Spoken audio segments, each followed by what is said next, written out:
Lightsville Furniture and Mattress locations. I look like a monster. We'll figure something out here, okay? Yes, it's not solid. It feels good. It feels like a dream. It doesn't feel real. Woo! Dr. On Wednesday night on CLC and Discovery Plus. So let me see if I've got this right. You kid Bobby's tequila.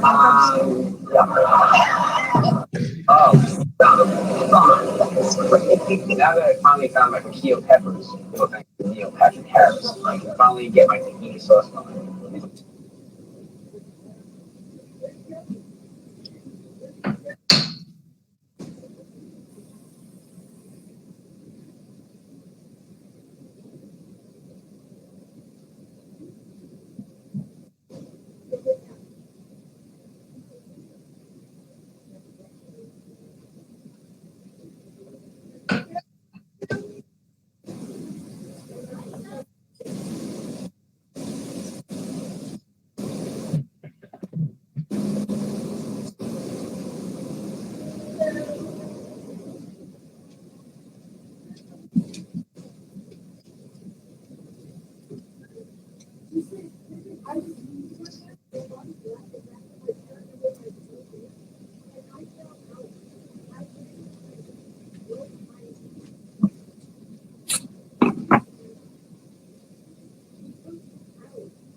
Okay.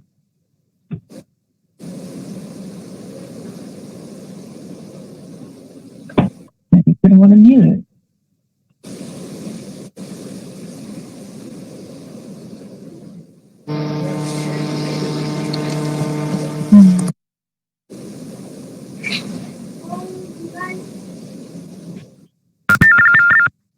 I don't know how you made it.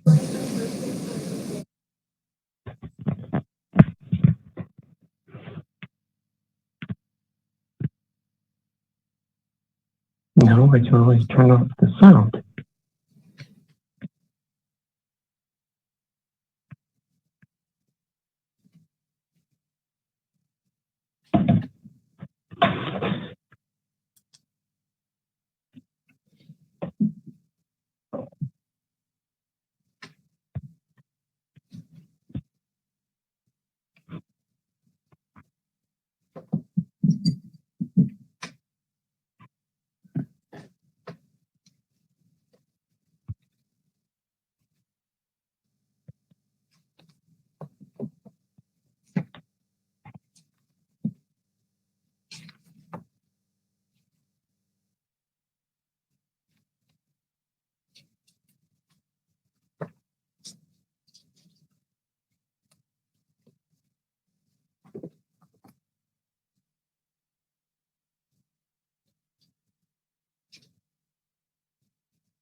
This conference will now be recorded.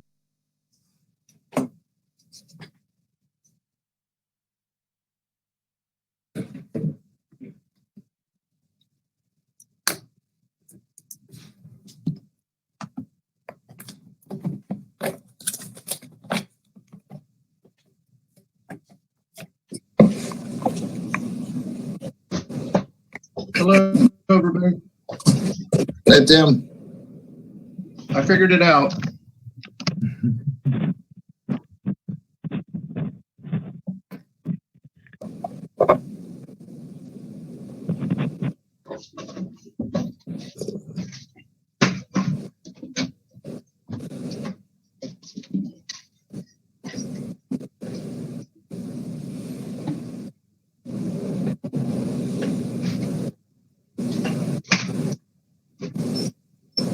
We're getting close.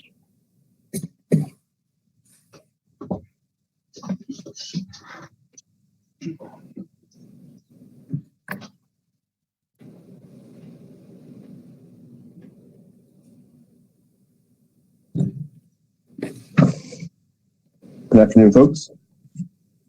Hello, Greg. Hey, Greg. Greg.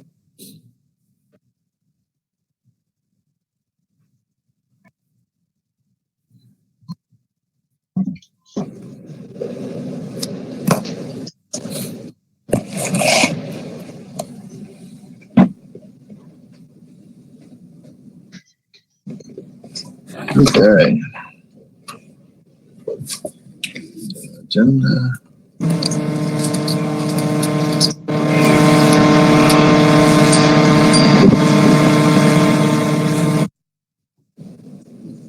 Jessica, your audio.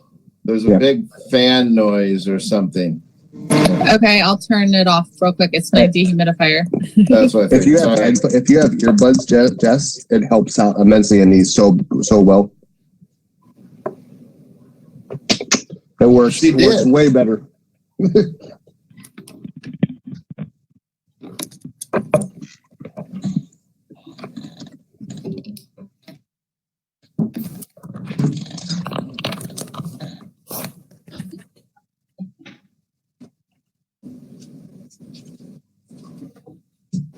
Okay, it's 5:30.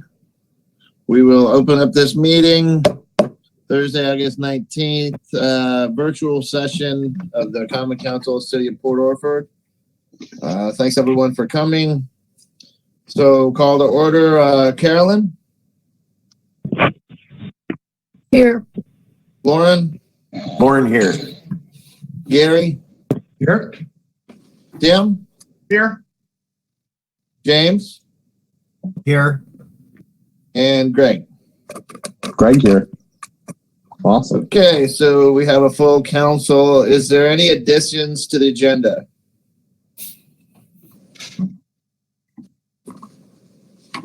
I have none. And presentations. Do you want to do your presentations during the administrator's report, probably, Jessica? Yeah, probably that or would be as fine. we go, I guess, point by point, since you got something to say on all of them, huh? Pretty much, yeah. Okay, most of them. I didn't mean that to sound like it Yeah. did. Okay, any counselors additions? We're good to go forward. And that moves us to number 4, the consent calendar. And that would be approve the minutes for June 17th and June 15th separately or together, however you'd like to make a motion. Unless you see something that was not correct in them. There is one thing that I found. I'm looking for it and can't find it now, but I wrote it down.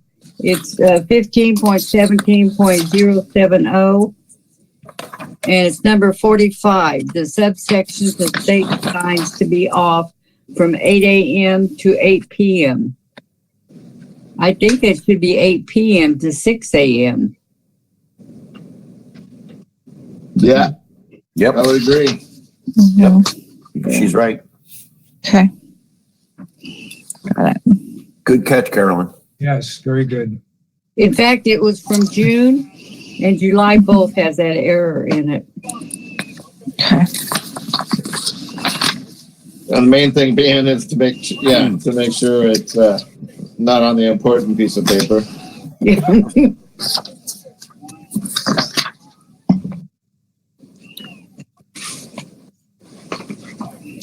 There it is. Other than that, I'll make a motion to accept the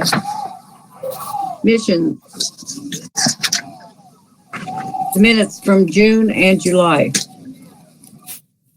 I'll second that. Okay, we got a first and a second. Don't think we need too much discussion on that. And Jessica, you wrote down that change. It's for the ordinance. And so I will ask for the We got vote. James. Gary? James has got a question. Oh, sorry, James. I can't see your picture. So technically, the motion should include with the proposed amendments. Yeah. And I think we can get away with just saying, I move to accept these minutes with changes. Yeah. And if they want to get technical, they can go ahead and look at. Thank you, James. I'm not on my A game today. So, Carolyn, you will have to, Gary, if you withdraw your second, and Carolyn, you withdraw your first, and then just make that same motion with changes at the end of it. I'll withdraw my second. I withdraw my first. And then I make a motion to accept the minutes as corrected for June and July. I'll I second think that. that'll work. Okay, first and second. Call for the question. Lauren? Aye. Lauren, yes. Carolyn? Carolyn, yes. Greg? Greg, yes. Tim? Tim, yes. James? James, yes. And Gary? Yes. Thanks again, James. Okay, citizen concerns. We're back at Zoom meeting, so we'll have to fumble through this, but anything on the agenda, if you'd like to speak on that, now is the time. Stephen has something he'd like to say. Steve Lawton.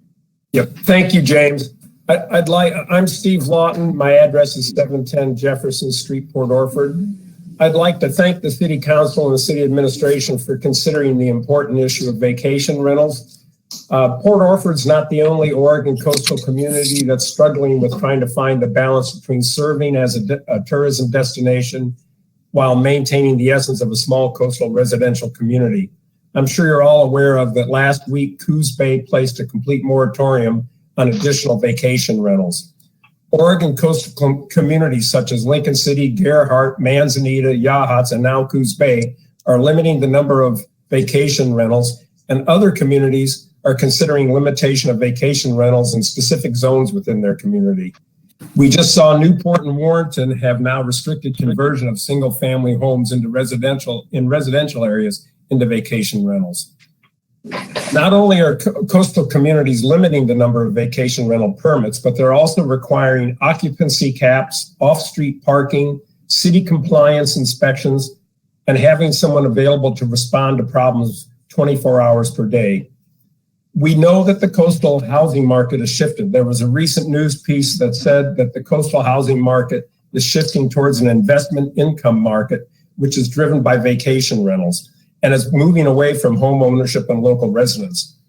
Many of the vacation rental investors and owners are not local residents, and we do need to understand that vacation rentals are lodging businesses located in residential neighborhoods with the sole purpose of generating business income. Vacation rentals are not residential houses with local residents residing in them.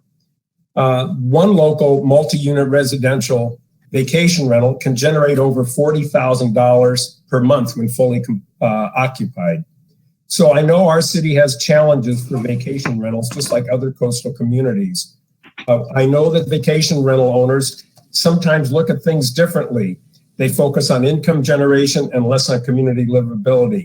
They tend to resist licensing and taxes, planning restrictions, and parking ordinances. But we also know that vacation rentals place a disproportionate burden on the city infrastructure, water, sewage, and streets.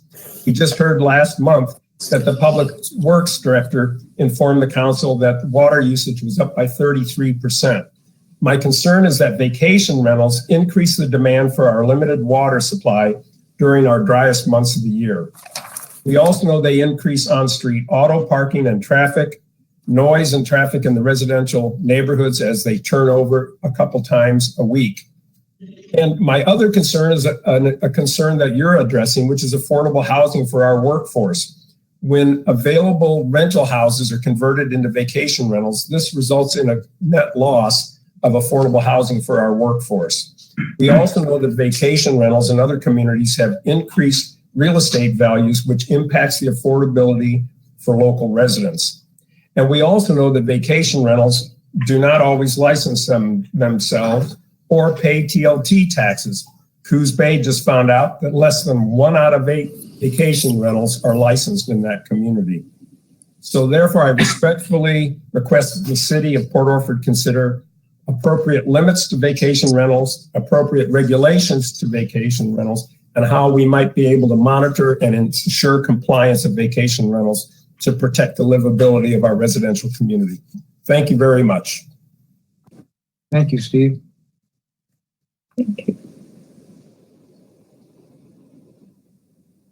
Thank you, Steve. Any other public comment? It looks On the like agenda? we have Gordon Clay with his hand up. Gordon, go ahead, please. Thank you. September is Suicide Awareness and Prevention Month, which offers a chance for frank discussions about suicide and a time to bring awareness to the issues from multiple directions that suicide is a serious public health issue. Facts: suicide rates went down from 2019 to 2020 for the first time since 2003.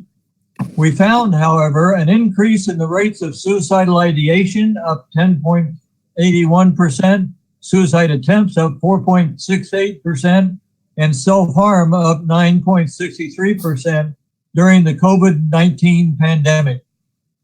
Key ongoing uncertainties are long-term impact of the pandemic on suicide rates as we experience further waves of infection and as the economic consequences of the pandemic on people's finances and jobs emerge. At-risk groups who have been disproportionately... Mr. Clay, I hate to interrupt you, but this isn't on the agenda, and technically the citizens' concerns part is, is for items only on the agenda, so I don't want to give anybody privileges. I know this is very important, and I know this is about the 3rd year in a row that this has happened. We'd be more than happy to give you 10 minutes for a presentation, but now is not the time to speak about this. Unfortunately, actually, are you counselors okay with me letting him go ahead and finish so he won't have to wait till the end of the meeting?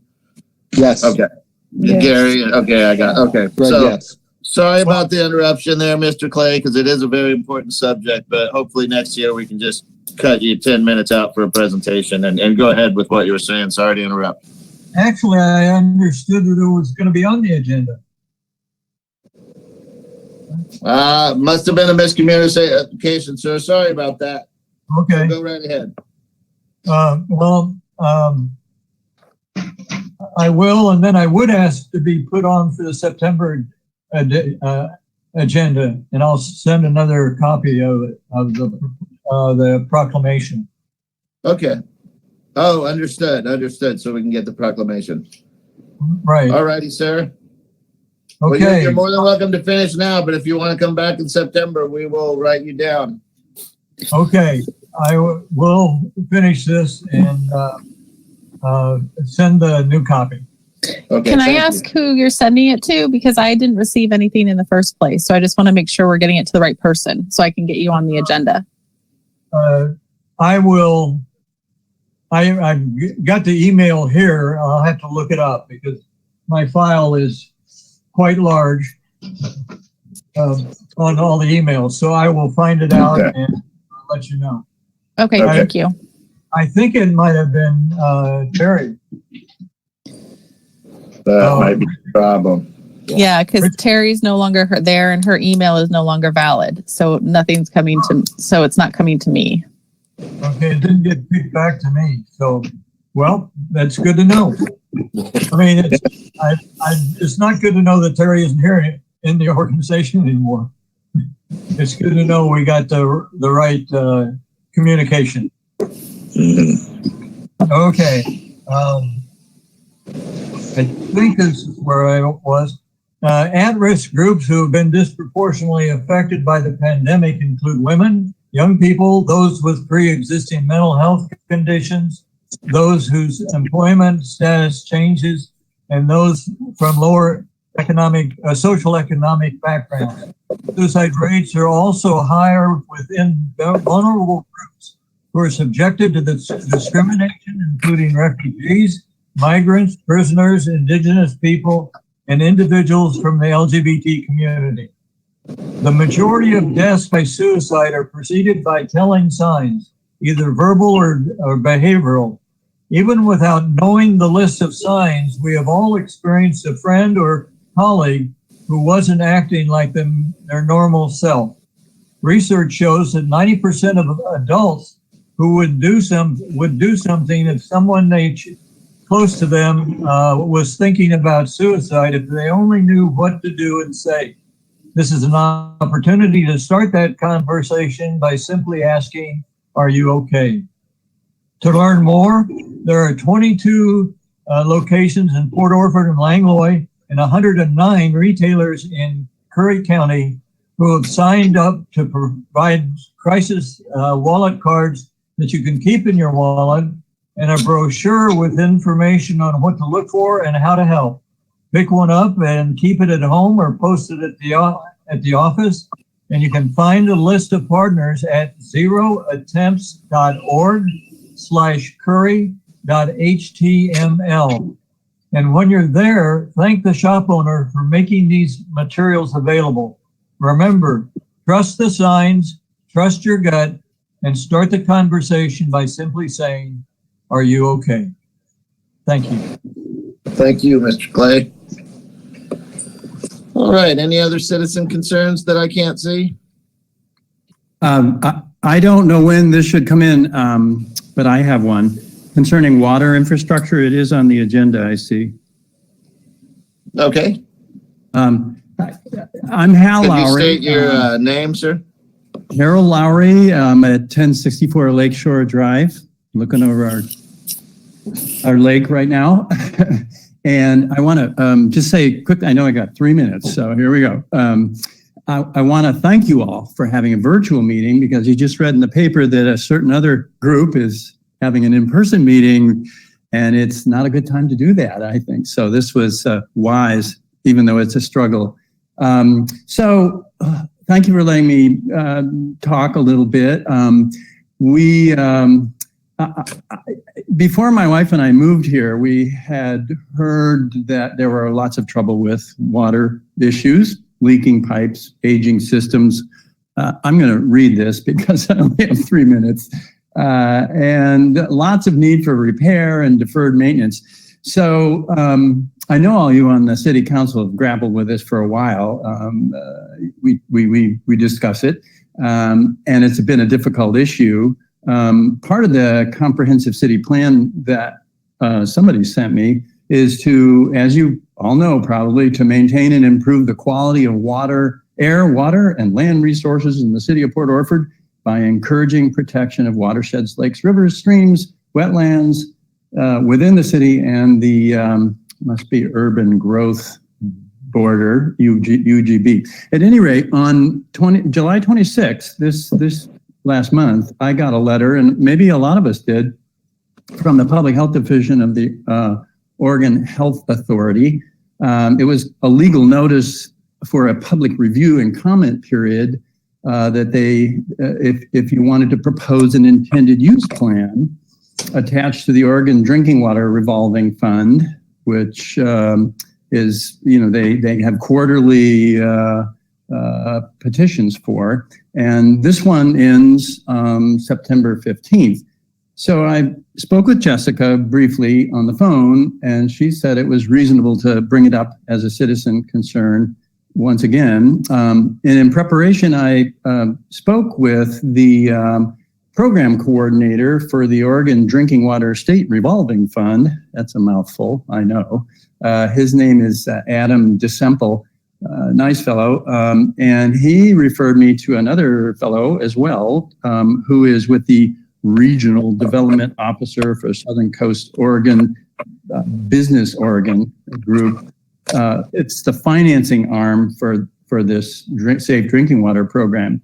And I also spoke with John Isidore, whom you all know, our new facility manager.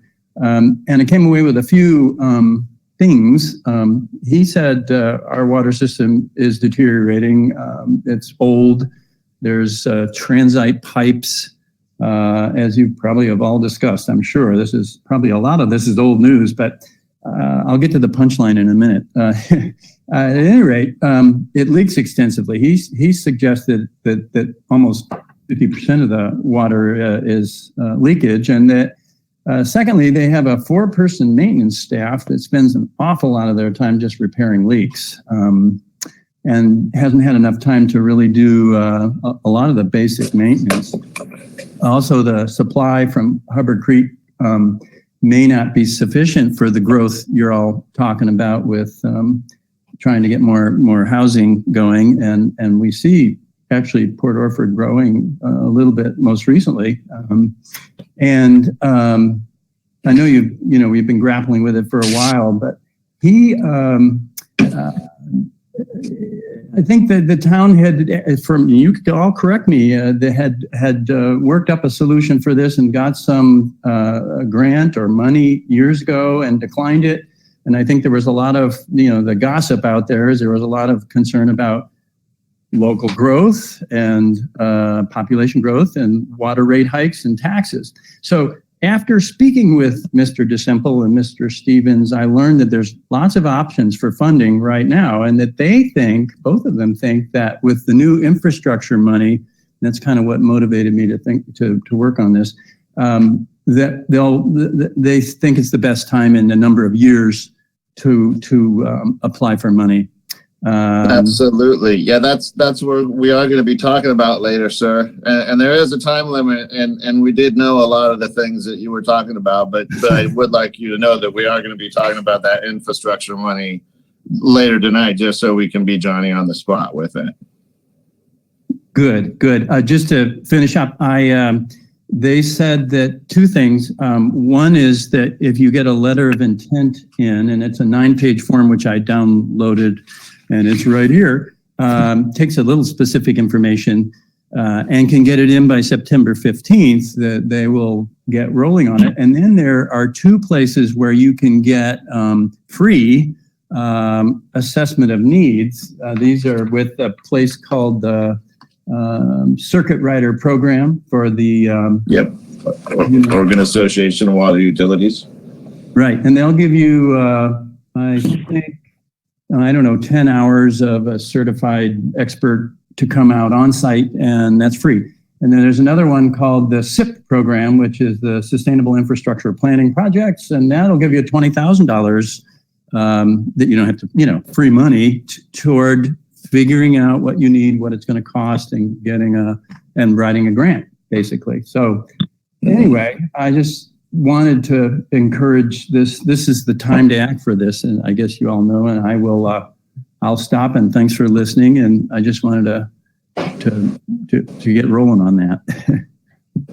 Thank you. You're welcome. Thanks for hearing me. Thanks for doing what y'all do. Thanks. I'll sign out. Okay. Anyone else for citizens' concerns? Okay, we're going to move on then to departmental reports. Public Works. Is John here? I don't think John is here. He was working on a leak earlier. Oh, that's right. So that must have been a fun one. Yeah. We had a couple of those this week. Yes. Anything that you can add for that? I know he's been busy. I know we're looking at getting that new pump almost for the plant. Yes. And then there were some big leaks this week, and so I know that's kind of just been the big thing this week, is him dealing with those 3 leaks that we had. Gotcha. And then he's working on the school stuff too. He was over at the school because he has to move the meter, like we had talked about. Right. So those are the biggest things that he's working on right now.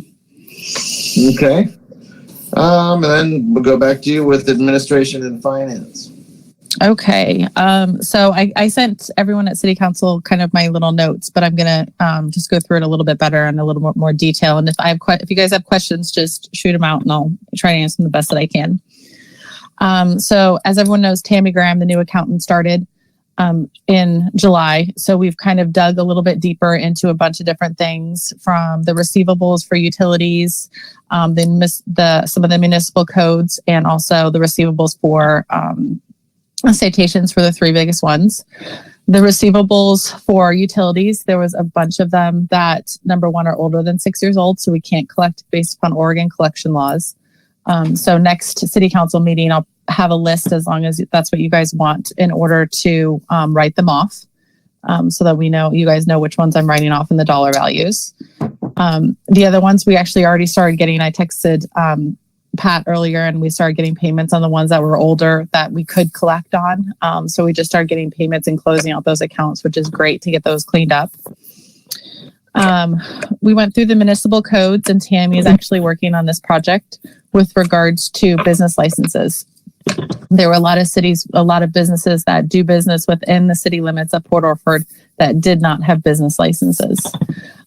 So we went through and followed up with all of the ones that did not have them and also did not renew, but we knew we're still in business, and sent out letters and continue to get payments on those pretty much daily. We're already up, as of this afternoon, a little over $3,000 on business licenses funds, which was a nice little bump up, which is what we needed. The other big thing that we started working on was the citation lists. I pulled out a list of all of the open citations that we had, that we could either suspend or had already suspended. I talked to the judge to figure out what our collection ability was on those items.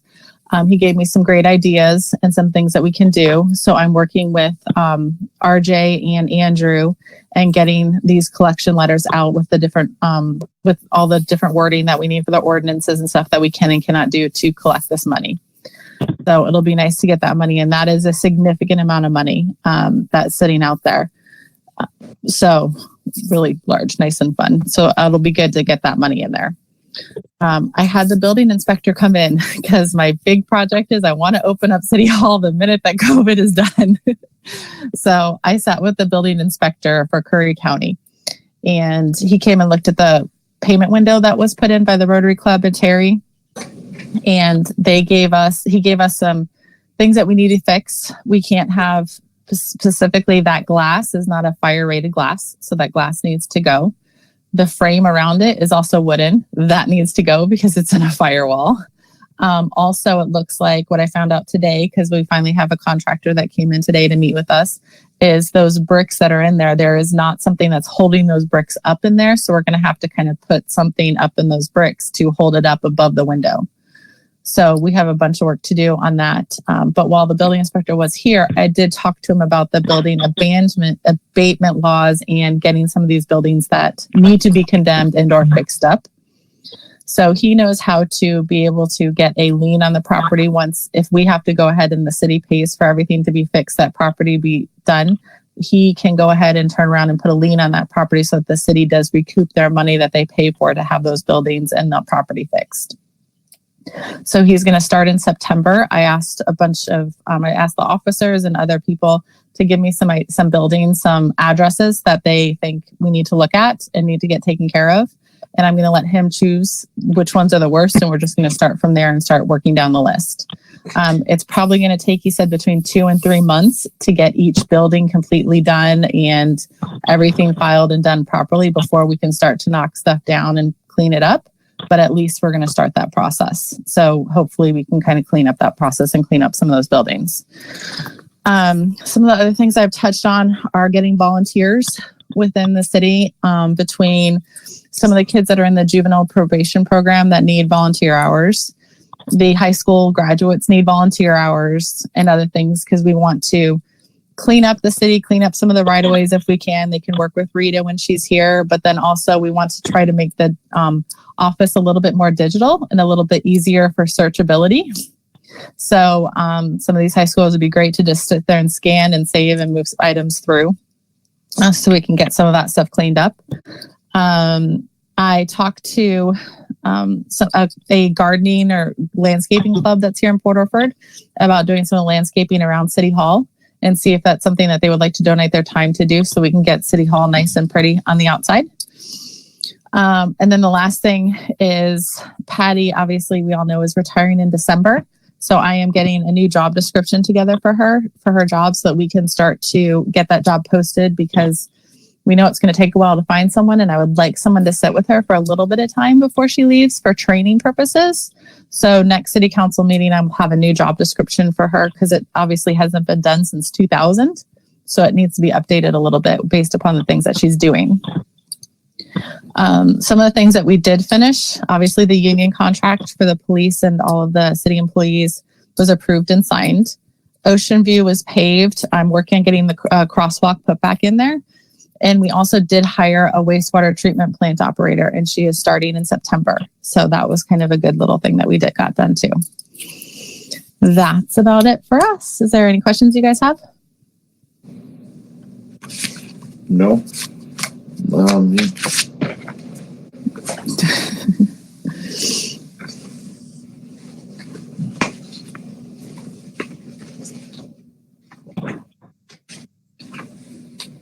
And then on to finance, but I didn't see a report for finance. Yeah, we're working on getting that cleaned up. We just met with the auditors, and so as soon as a lot of these collections are done, I will send one out to everyone. Okay, cool. Yeah. I'd rather have the real numbers. Yes, that's what I'm going to try to do. Okay. So then moving on to planning, do we have any correspondence or anyone from planning?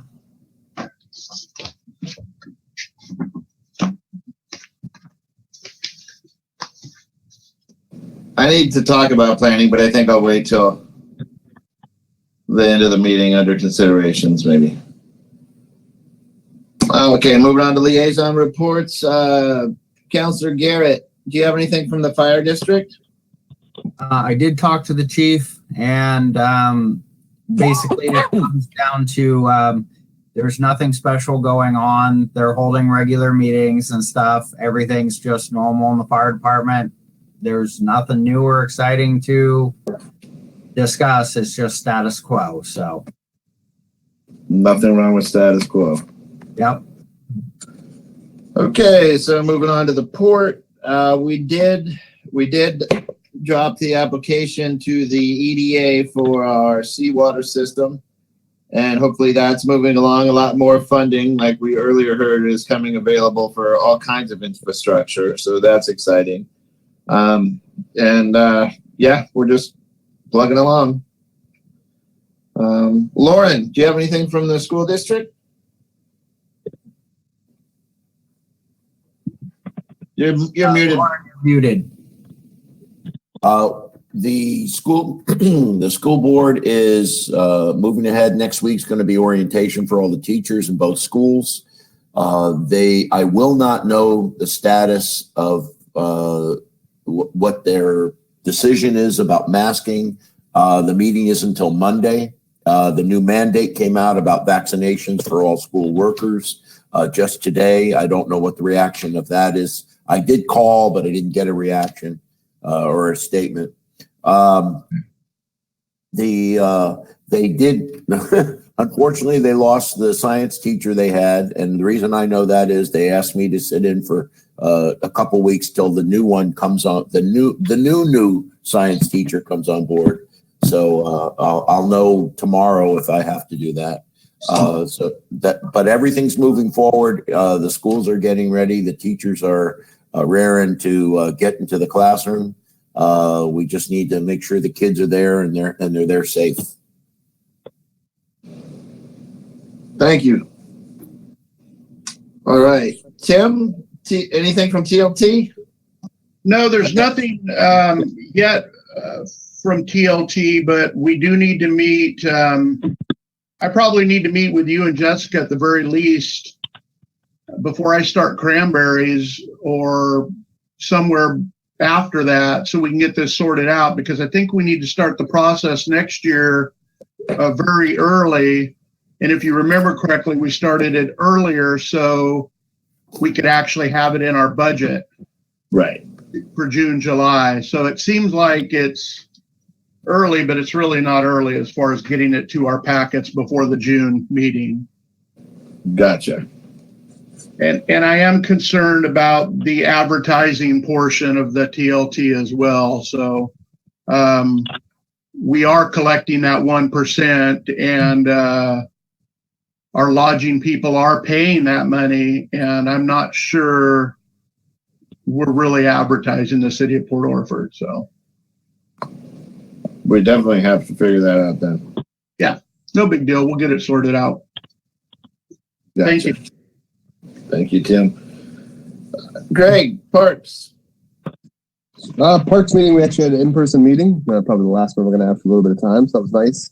We have three things that we talked about solely. The community center is having a fundraiser on the 4th, a putt-putt fundraiser there at Buffington, and it is a 9 holes of the putt-putt. It's $25 or $7 if you don't want to, just for food. Hold on, Greg.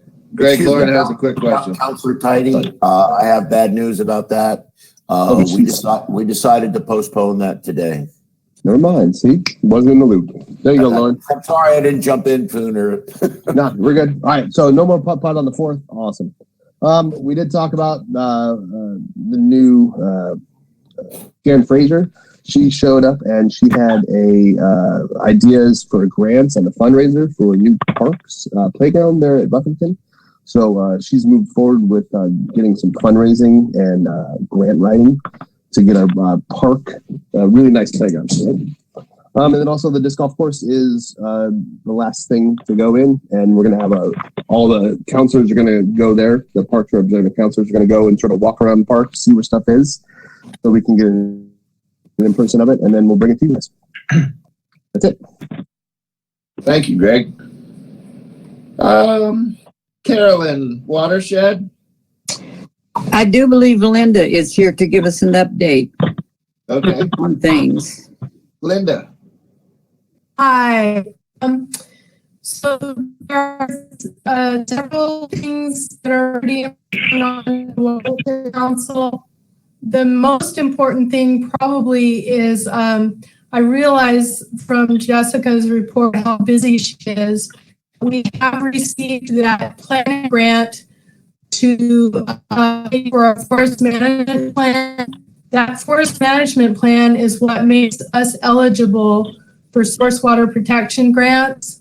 And that is the money that we will be able to use for that land acquisition of the Wilson property, which Transportation Fund now owns and wants to sell to the city as soon as possible. And they are also charging us 5% a year. So the sooner we are able to get the forest management plan done and add that to our packet to apply for those source water protection grants, the better. We need to have very clear language in the request for proposal.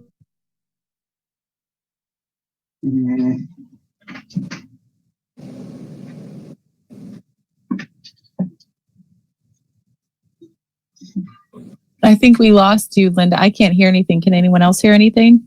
Greg, I lost internet connection earlier, so I fear that there's some sort of a problem going on.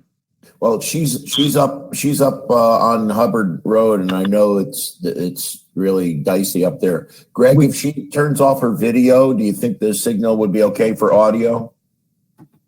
It helps. Linda, can you hear us at all? Seems like she's gone altogether. Yeah, she's not on the list anymore. She's dropped off. Okay. Yeah, maybe we should move on, and if she gets back on, come back to her. Yep, I agree. So, Gary, emergency management, we're going to talk about that a little later. Do you want to add anything before that, Gary? Or? I don't think so, but I did sit in on the Main Street meeting. You want to report on that? Okay, sure. My partner, Susan Russell, is going to be heading Main Street up now. And in their last meeting, they went through all of the bylaws, and they're working on creating the 3 projects that they'll be working on this next year. And they're just sorting, they've been talking to Mary Bosch from the Main Street organization and figuring out how to reorganize and start working on the Main Street projects. So looks like it's going to be a whole new group, and it'll be interesting to see how it plays out. I'm sure there's a learning curve on that one.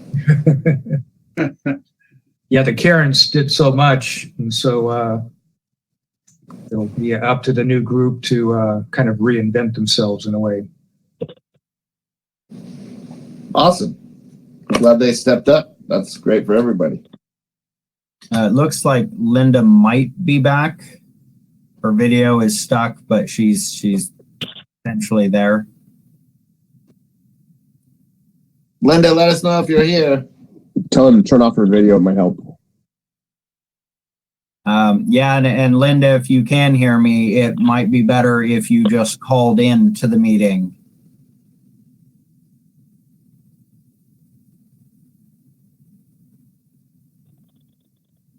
Yeah, I think she's just stuck.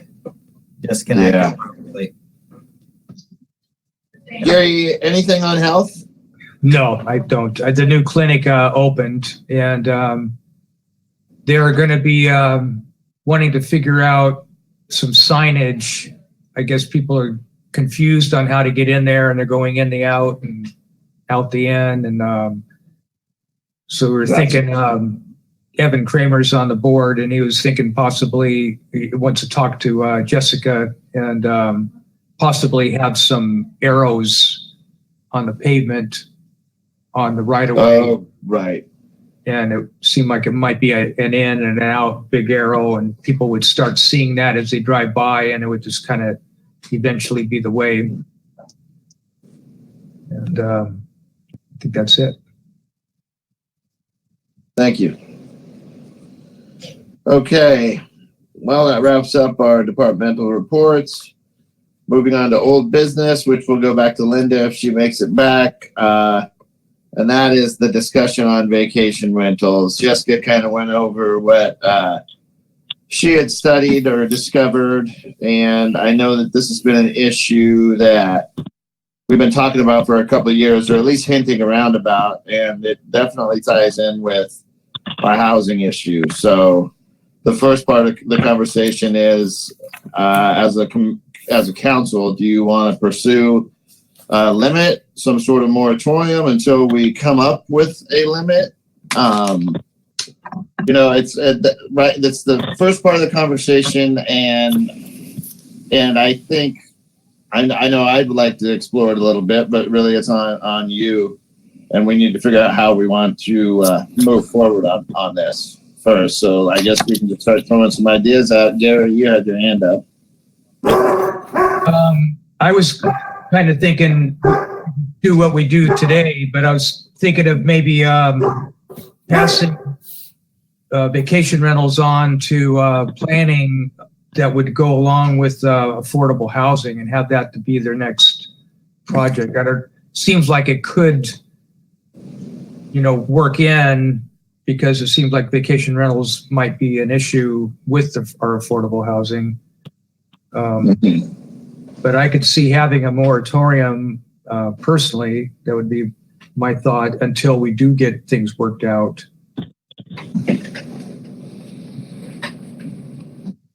You six are the ones that can make that happen. James, you're muted. You know better than that. Oh, Tim has his hand up.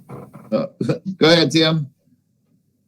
So the only thing, Gary might be onto something with planning, because this is not a simple, we can put a moratorium, but it's not a simple fix. Mr. Lawton spoke about a lot of the issues. I would like to point out, are we talking about in our residential zone, or are we talking about our commercial zone? Which zone are we talking about here? I think it would be both, because don't we have both of them in both the zones? Well, yes, but commercial zones that's what the zone is for. I mean, Right. Motels have short-term rentals, RV parks have short-term rentals. So that's what your commercial zones are for. So I would like to verify or clear up whether it's a residential zone or it's a commercial zone before we even start. Mm-hmm. Two, Mr. Lawton mentioned a lot of problems that the vacation homes cause, and I do agree with those. But on the other hand, if you look at ADUs, they're going to create a lot of those issues that he brought up. So that's something to be thinking about too. I mean, they're going to create parking issues. They're going to create congestion. They're going to create a lot of the things that the vacation homes create. So we need to be looking at that. Business license on a vacation home. I understand tracking vacation homes, but business licenses, if we start giving business licenses to people that have vacation homes in residential zones, how would that stop somebody from coming forward that wanted to build caskets or, beds or something in a residential zone? So we have to be careful how we, you can't pick and choose who you give these business licenses to in residential zones, because it can be challenged in a court of law if we're giving them to one entity but not another entity. So that it's a big deal. It's not going to be something we're going to settle in 1 or 2 meetings, I don't think. That is a good point, though, with the, because I always have a problem with because I feel that a vacation rental is a business and they should have a business license, and that should happen in a commercial area. So that kind of makes the commercial area wide open. In my opinion, it's the residential zone that's the problem, because I feel like that's what we're going after is the residents. We're not going to change commercial areas, but we can do whatever we can to protect the housing. Right. Gary. It seems like it would be a cottage industry, which I don't know what the regulations on cottage industries are, but it seems as long as it's not affecting anybody in that area, that a person can do almost anything in their home for home business. And I don't know that we've ever talked about them needing business licenses, but it would seem appropriate. There's somebody down the street, she's not going to be doing it for long, but she's building seats for motorcycles. So that's a business. She's doing it in her home. So I think there's probably quite a few people doing that. And I think that's fine. She's not bothering anybody. Nobody even knows she's doing it in there, but it is a business. Now we know. Carolyn? Oh, sorry, James, she just beat you. Your hand disappeared in the mountain. Go ahead, Carolyn. I know we have vacation homes in just residential areas. And they're becoming more. People are selling and people buying. That's what some of them are turning them into. For sure. So we really need to put a control on that. Because they make a lot of money on those rental homes. Yeah, nothing for that.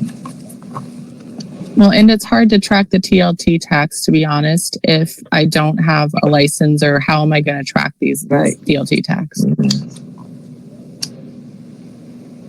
Yeah, well, that is one easy thing to implement, is that you can't have a vacation rental without a business license.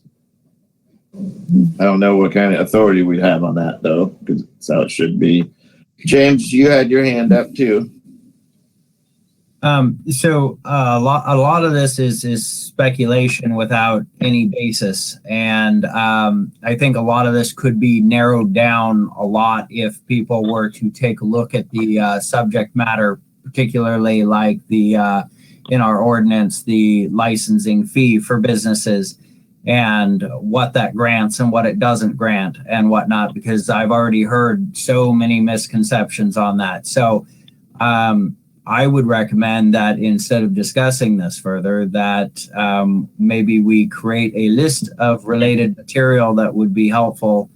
Have everybody kind of go through that themselves, and then when we come back to discuss, we can actually be discussing something based on the facts of what we have and move forward.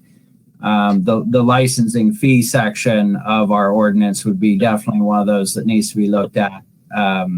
Otherwise, we're kind of discussing a lot of fluff here.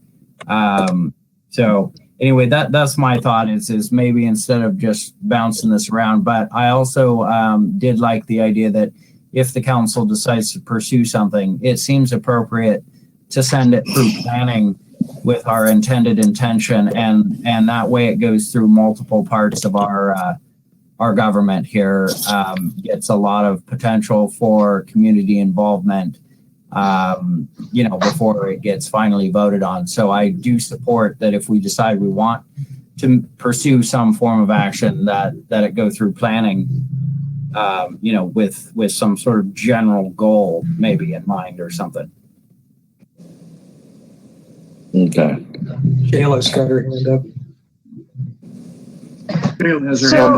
Right. So depending upon how you format this, it's quite likely that it's going to have to go through planning because it's going to be a land use regulation.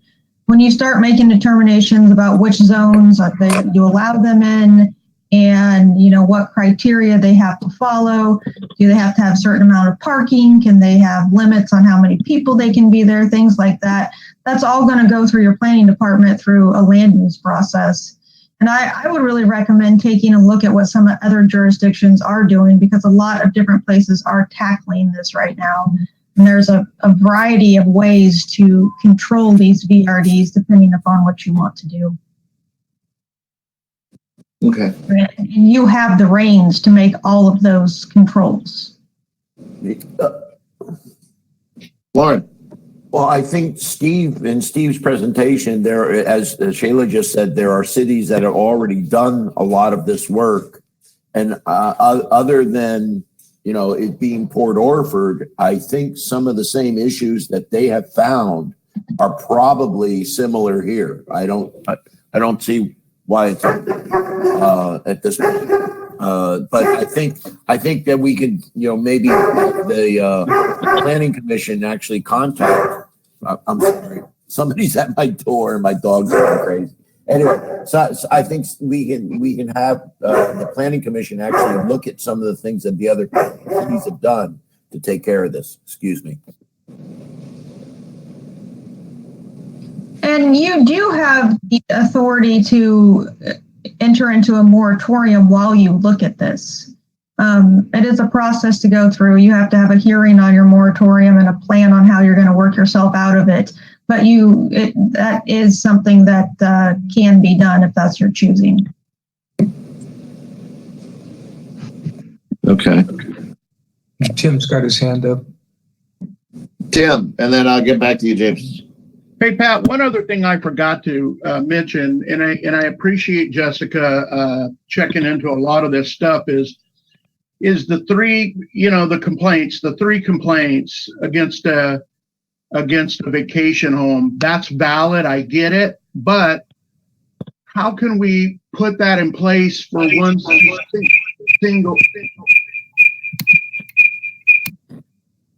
single entity and not enforce that at another entity?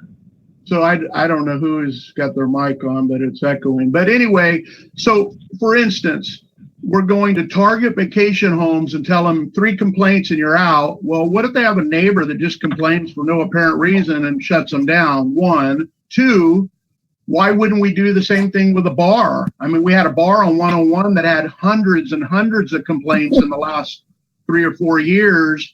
And yet they kept their business license. I don't see how we can single out one industry on that kind of 3 strikes and you're out kind of thing. And I see where you're coming from with that. Maybe I should have been a little bit more specific, but a lot of the complaints were more so, a lot of the things that they talked about were more so like sanitary complaints or, the building being in ruins. Those type of things were the type of things that they talked about for those type of complaints, not just general, I don't like these people and I don't like that. So maybe I should have been a little bit more specific, but those are the things that they were talking about when I was reading the different information. Okay, I was just for some reason thinking noise, like noise type complaints or something like that, which don't get me wrong, they're totally valid. Mm-hmm. If I lived near a large vacation home that was making noise, I'd be irritated and complain as well. So.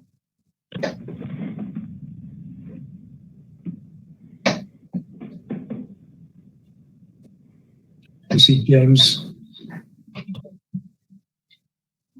Pat, you're muted. I was muted. Yeah, go ahead, James. Sorry. Okay, so as a point of procedure, but this is important because it was discussed before. Steve Lawton, I see that you're posting messages in the chat. That was determined to be an unacceptable form of communication before the council, as it does not give everyone equal opportunity. There are those who cannot participate in that fashion and cannot read those messages. It is also a method of circumventing the council rules.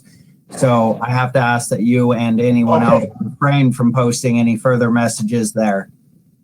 Thank you, James. I wasn't aware of that. I didn't see that on the email, but is that something that Jessica put in the meeting? If it is, I will then, I'm sure I won't do that again. Thanks. It has just been discussed in previous meetings. At some point, though, we stopped announcing it before the meeting, but it had been announced before. But that's all right. I just needed to point that out. Maybe we can add that item in the red bullets that Jessica puts out. Okay, thanks. Yeah, no problem.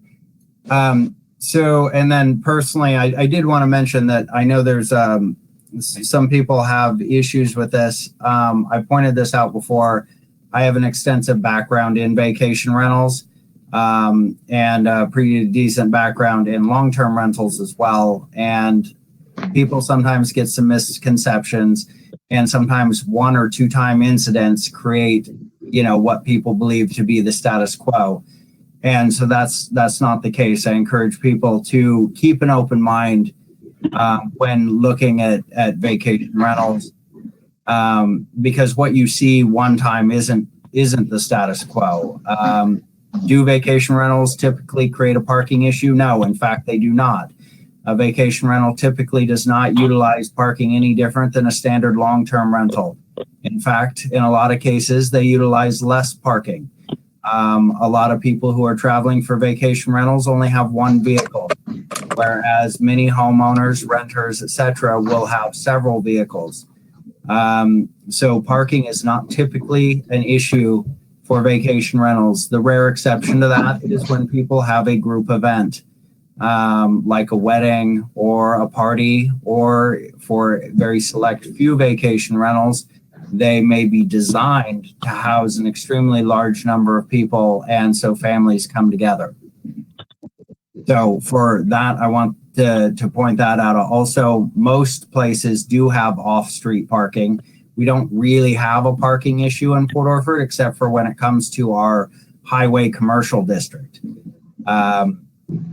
So, most people have driveways and stuff like that off of the roads. Our back streets also typically have a very generous parking area on the side of the road that is cleared and available for use, but people don't typically use them. So anyway, I just wanted to mention parking's not legitimately, in my opinion, a actual concern for most vacation rentals most of the time. Gotcha. We are trailing off in what James warned us against, and that is we should have our ducks in a row before we continue this conversation. So we can do a couple things. It might be a little premature to be talking a moratorium, but we can definitely table this for the next meeting and come back with some more information. I know we got a lot of good info from Steve Lawton, I want to say 2 years ago, maybe. So maybe he can round that up again for Jessica, just in case of our email snafu with the transition from Cherry. And then we'll put it on the agenda for next month and make the call then as far as moving it to planning or which direction we want to go. James.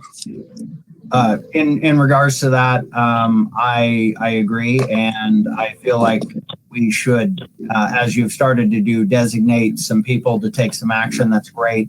I was hoping that maybe Jessica could, in all her spare time, I'm sure, get some information maybe compiled as to what relates to the vacation rentals, which also includes discussion about the licensing and whatnot. That way, if we have the particular information that relates to the subject in hand, part of that being like the specific pieces of ordinance that we do have that relate to these things and whatnot, and a bullet point list of concerns and considerations in regards to it so that we can kind of like discuss an itemized list of things. I feel like that would help direct our conversation, and we'd have the information right there before us. Yeah, because we definitely want to have clear and concise and simple step directions to planning. This is a huge undertaking. And we're talking about the merit of it, but in my opinion, this is about our housing and the housing crisis we have right now. And obviously, I personally, I don't think anybody likes to tell people what they can and can't do with their property.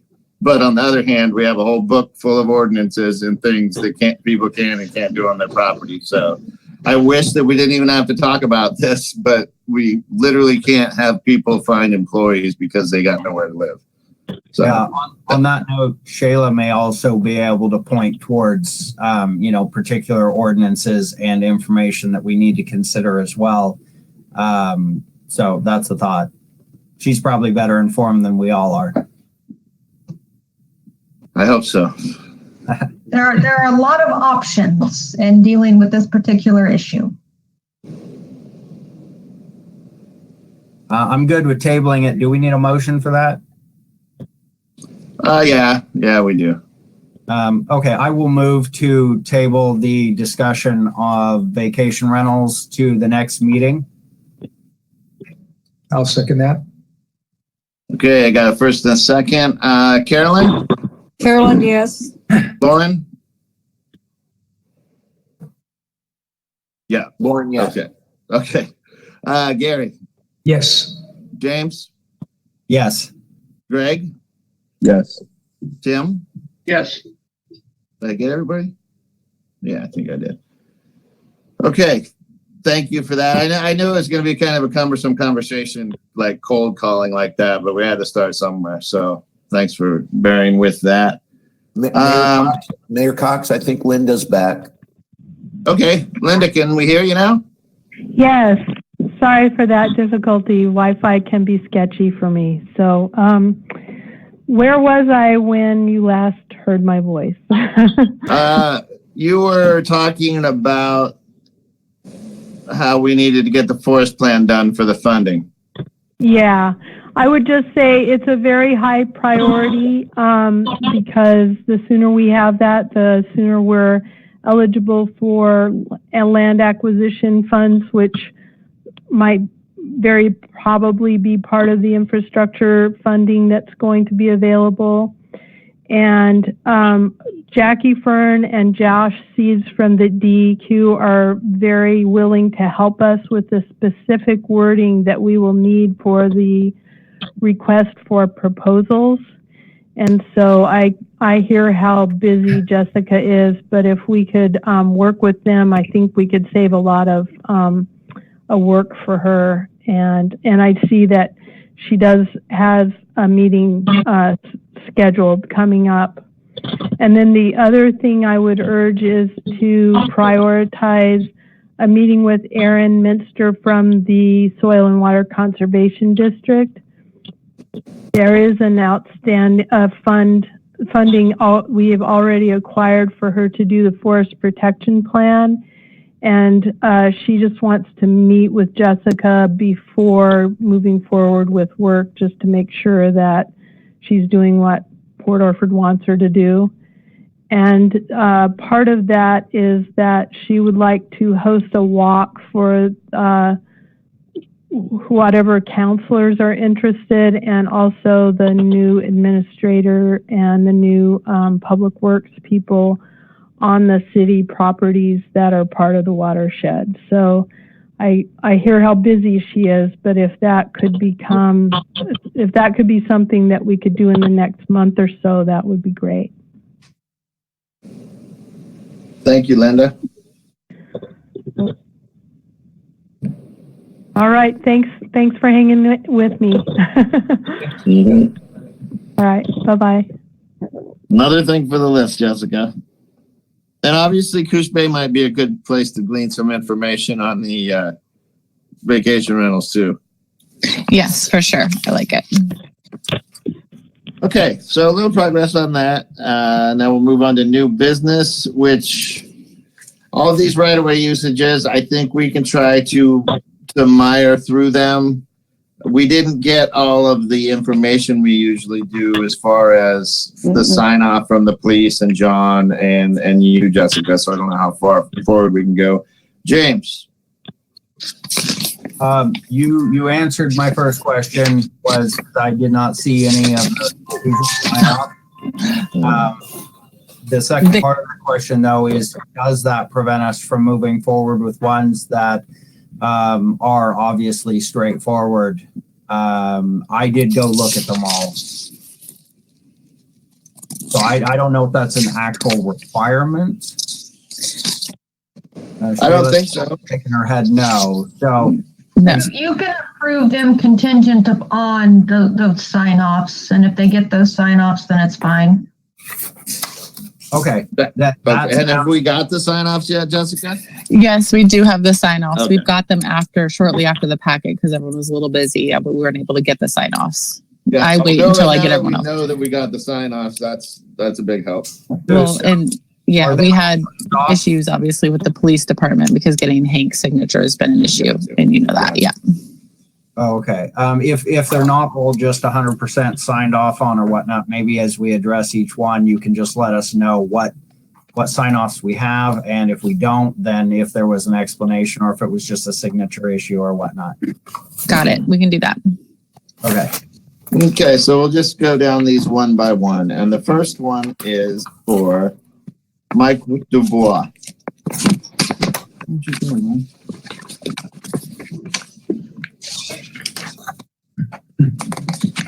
Yeah, he wants to extend his. Here we go. It's the second one actually. It's after the James. Oh, I had a question on this one too, but James. Yeah, they're not in order, so yeah, it's a little confusing. It's the second one that we're looking at. Yeah. So I did take a look at it, and it looks like the intent appears to be that the fence will go from his existing fence line and gate out towards the roadway. So instead of following the line of his fence, it's headed out along the driveway towards the road, as if to create a barrier so that when they are driving into their driveway, they don't have to see what is going on to their left. And if you looked at it, it might make more sense. I don't know if they're here, but my question was, what is the intent or purpose? That does not conform to any normal kind of usage, nor do I think that it would be decorationally appropriate for the city to have a fence going out to the roadway like that. There is a small lot that is being developed right there. And so my theory was that was what they were trying to do, was make it so they would not have to see that small lot. But this is a very untraditional kind of thing for people to do, and I don't know of anybody else who has done this. So I would, with your permission, if they are here, I would invite them to explain to us what their interest in having the fence is, as I don't currently understand why. Okay. Mike, are you here? I do not see them.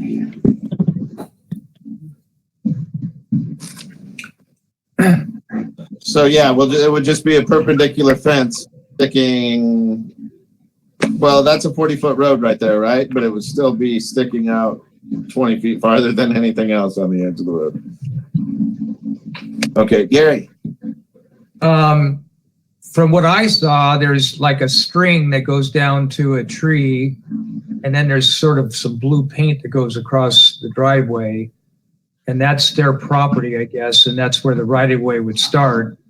That seems like plenty far enough to have a fence, is the way it looked like to me.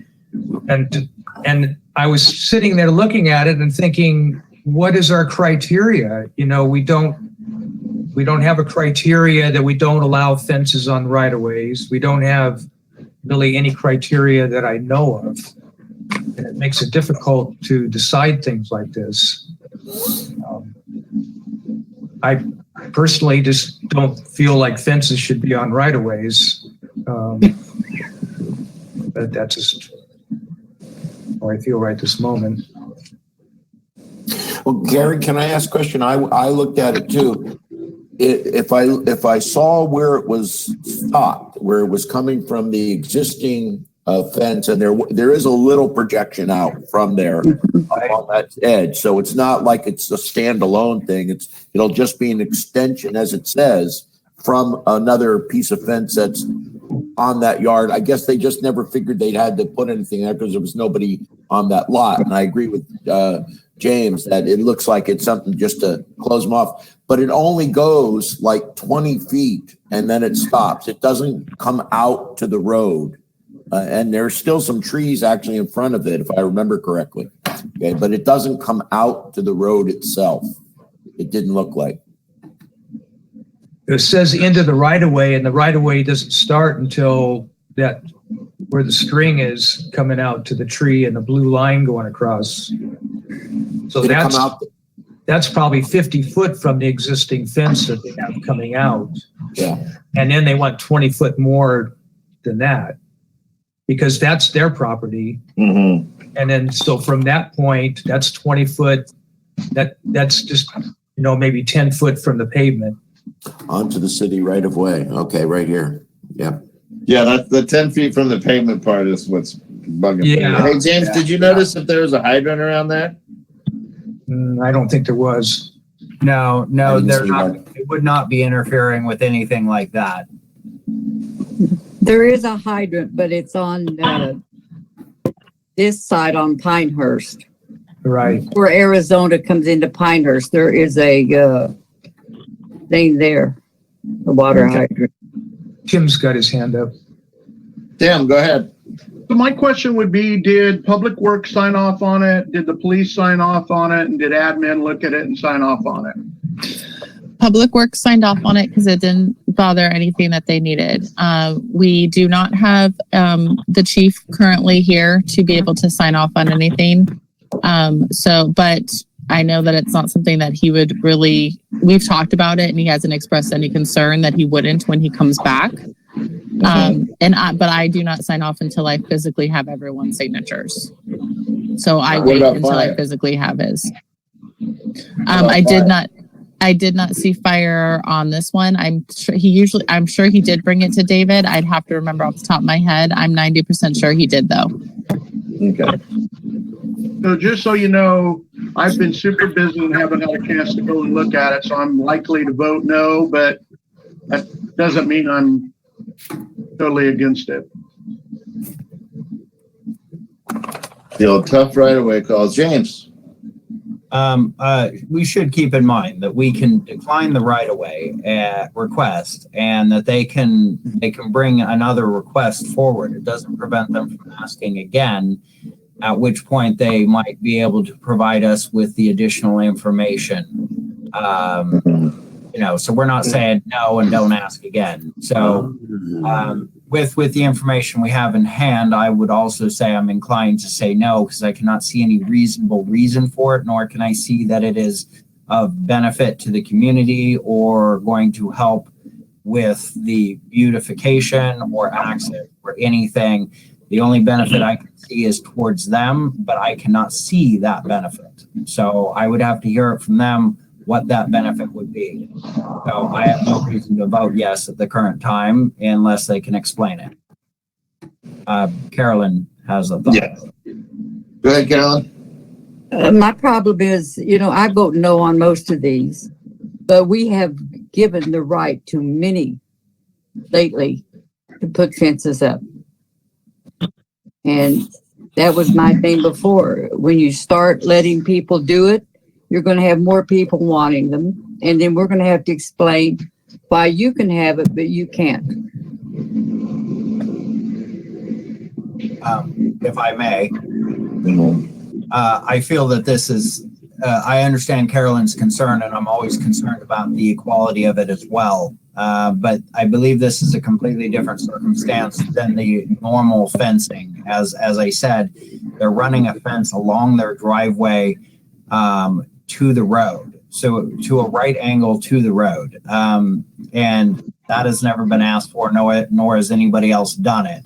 So I believe this is a completely separate incident to just fencing, and so should not be lumped in the same as other fences. Other fences, it made sense that they be able to continue their fence. In some cases, it enlarged their yard a little bit or whatever else, which is, in my opinion, perfectly fine. The land's not being used. It should benefit somebody if it can and isn't hurting anybody else. In this case, it's a completely unheard of kind of thing from my perspective. I can't say absolutely for sure, but it's different than what we have approved in the past. Sounds like we're getting close to having a motion started around here. Yeah, actually, on that note, I will go ahead and move to decline this right-of-way request for Mike Dubose. I'll second that. Okay, we have a first and a second to deny this right-of-way request. Carolyn? Carolyn, no. Okay, Lauren? Clarification, voting. I think Carolyn misunderstood. Yeah, Carolyn, if you vote yes for the motion, you are declining the right-of-way request. Shayla, what did we do wrong? This is just the motion? Yeah, this is the motion to decline the right-of-way request. To decline the request for the right-of-way. Right. I'm saying I always vote to decline those. So that would be a yes vote. That's a yes vote? If you wish to decline the right-of-way license, it's a yes vote. That's yes then. Okay, yeah, it just got flip-flopped because usually we're making motions for things. So, Lauren? Lauren, yes. Gary? Yes. James? Yes. Greg? Greg, yes. And Tim? Tim, yes. All righty. And we, like James said, we can let him know they can go back to the drawing board. Right. Okay, so moving on to the next one, and that is Jeffrey Smith to put new gravel on the shoulder of his road and touch up gravel. So really, any discussion on that, James? In my opinion, this request is very straightforward. I looked at it. The designated area for gravel was already determined to be a gravel area. Therefore, they're not actually making any change. They're more or less just asking for permission to replace the gravel that goes there. It conforms to the original and continued purpose of that strip. So I think it's great. My only thought would be that if we approve this, that the type of gravel placed might need to be approved by our city works to make sure that it is a appropriate type of gravel for going on the side of the road. So that's my only thought. Me personally, I'd recommend that we approve this. Tim has his hand up. Tim? Hey, Pat, on this, I believe in our ordinances, it states that the adjacent property owner is to maintain the right-of-way, and that's exactly what this gentleman is doing. So yes. It's great that he asked for a right-of-way request, but I don't even know that it's necessary, to be honest with you. Yeah, okay. It just needs to be refreshed. It's like, scattered or gone and pressed down. Right. He's just going to fill it in and then compact it. That's what it looked like to me when I saw it. So probably the Sounds like I easiest need to way make a to clean motion. this up would just be make a motion, however you want to go, and then. I can approve Jeffrey Yeah, Smith's right. motion for city right away. I second that motion. Okay, so discussion, James, I see you had your hand up. One concern is was it signed off by City Works, because the use of a compactor next to an engineered road could be potentially damaging to the substructure of the road. Yes, it was signed off on by John. Okay, cool. Then that makes me feel better that somebody who knows thought about that. So, okay.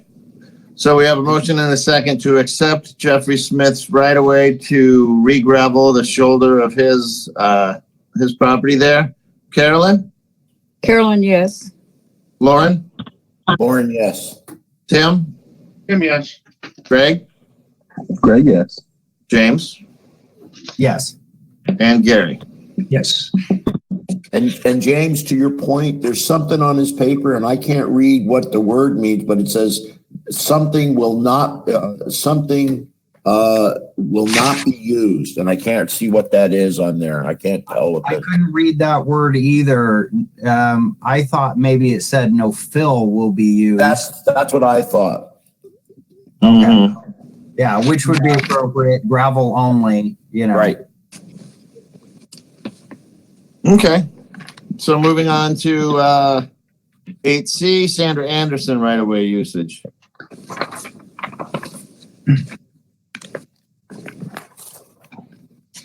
That was a pretty confusing one. Yeah, and so I guess we'll get the first question out of the way. Jessica, what kind of sign-offs did we get on this?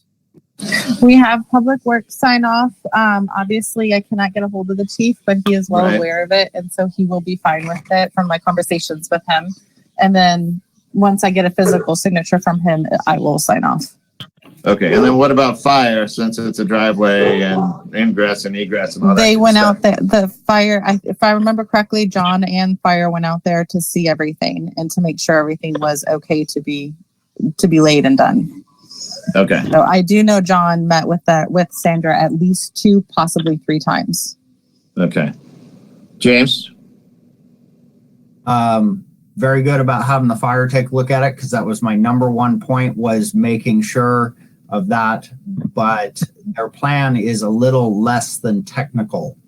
And so before we get in too deep with this, I might recommend that a more detailed plan be placed before us, with dimensions, maybe some engineering proposal, something, because that, this, if you go out and look at it, you'll see what's already existing, and maybe what's existing might need a little widening perhaps, or whatnot, but to have the area exist requires fill.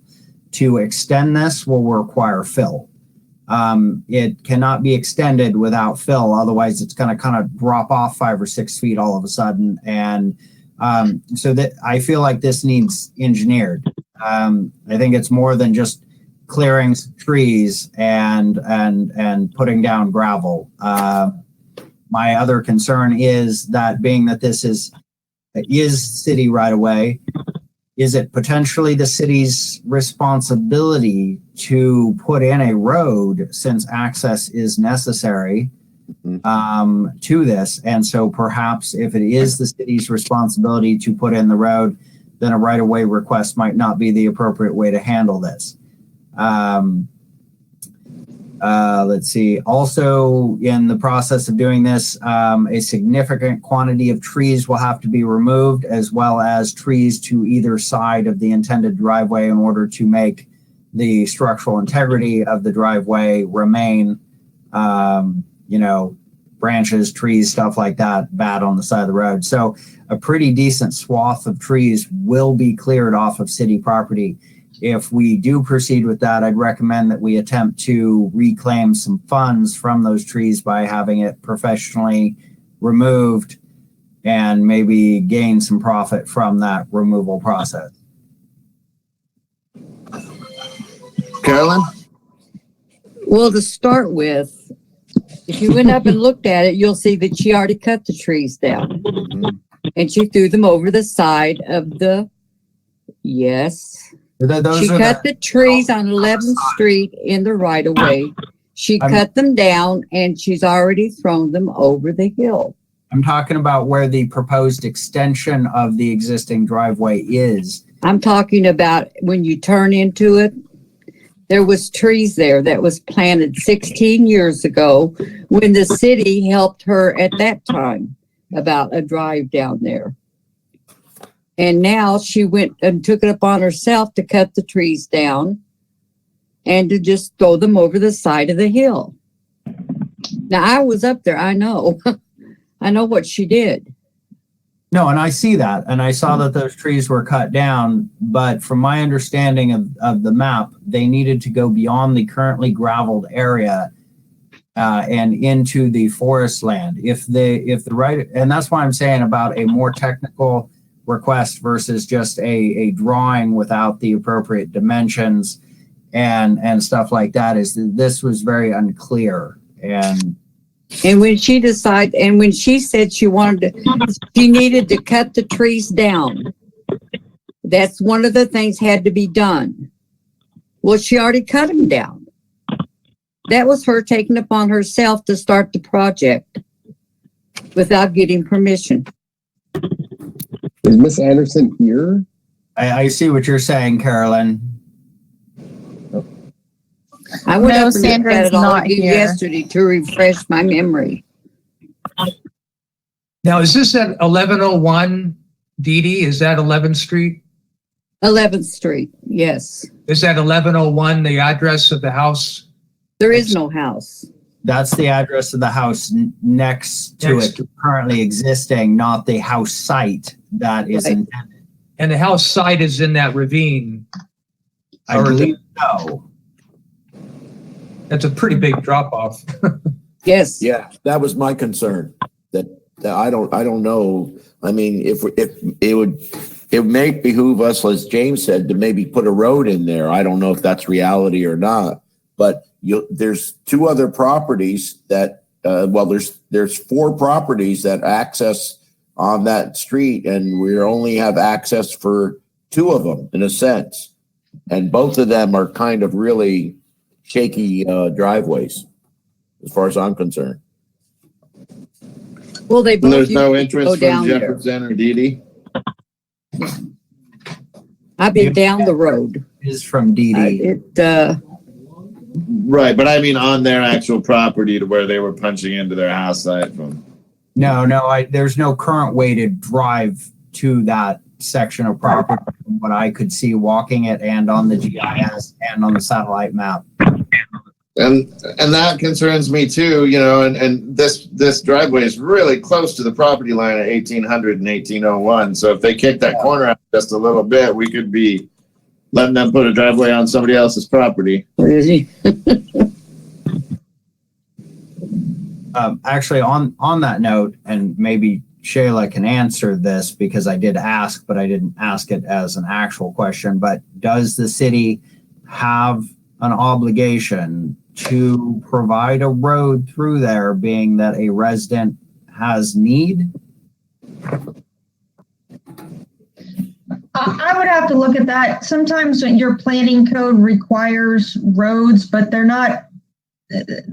The property owners generally contribute to the construction of them. It's not necessarily just on the city. And sometimes that occurs when people start dividing up lots, but I would have to look into this one. Okay, yeah, it sounds like to me a driveway might be suitable if it were only one person needing access, one property that wasn't going to be divided. So if their intention is one house only, I guess a driveway makes more sense if we're not required to do that. However, it might be something that we want the city to actually install for liability reasons or whatnot. That way we make sure it's done correctly and they can contribute to the cost. We may not want to grant this as a right of way. Liability is definitely something we got to consider. Being that they're putting it on our property, nothing worse than them installing it and then having a car slide off or who knows what. Right. I mean, and I don't know that area, but it might be something that the planner needs to look at and determine whether or not you do need some engineered plans in there. Because ultimately it is our right of way. And fill will be required. And as far as I understand, if you fill more than a couple of feet, you have to have it engineered. You know, they have to do a geological survey and whatnot to make sure that it's safe. And then they put down the appropriate layers of fill to the appropriate width based on the size of the driveway and stuff like that. So, I mean, I feel like if we approve this, it needs to be approved with specific criteria that's probably beyond our current knowledge, which is why I'm saying we should probably decline it and have them come back to us with a far more detailed plan. And we could decline it with our intention to pursue approval with a better plan. Could we just table it, Shayla, until we get more information?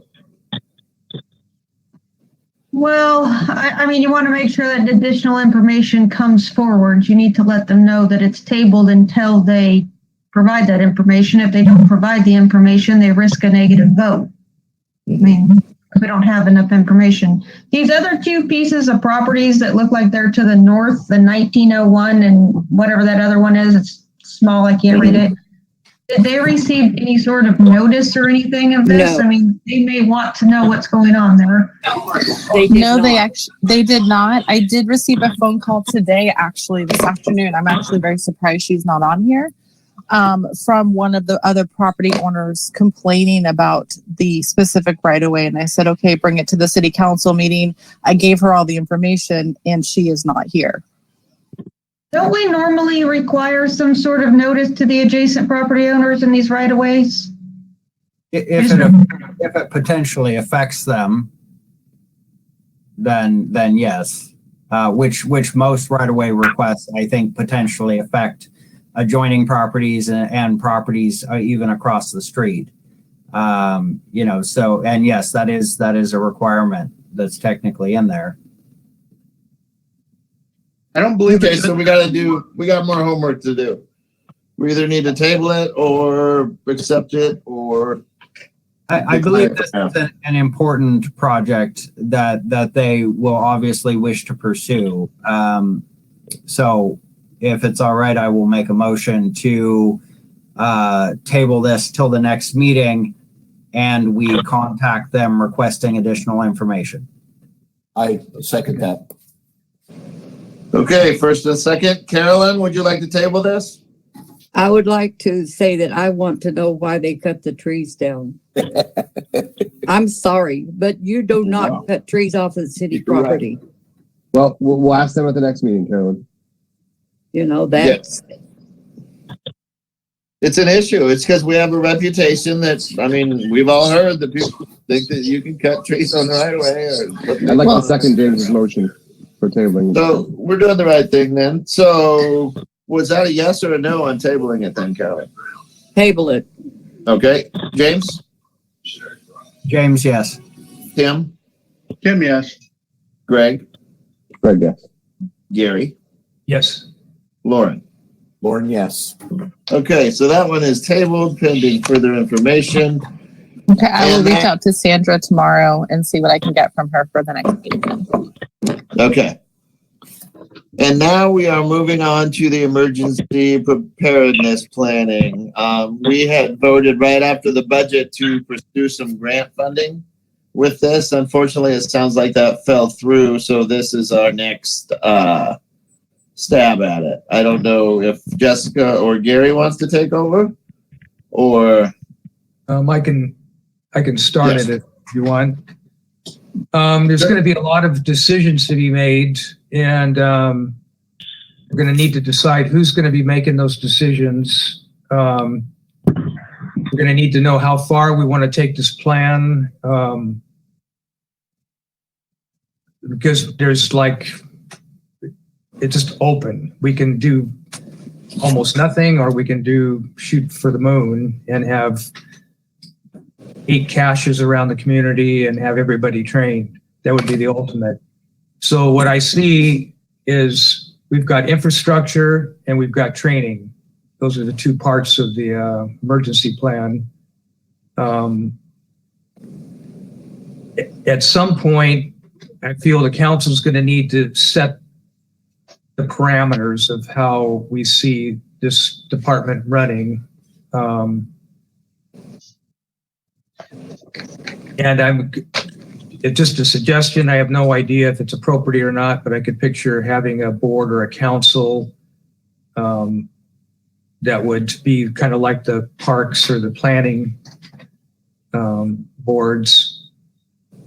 And then along with that, there's just, you can see by what Jim and Jenna put in the packet here, this is really an involved deal. This is as involved as any of the departments we have. We can't really, we're not going to ever have somebody volunteer to do that, to be the emergency coordinator. And Jim has put a lot of time into a program.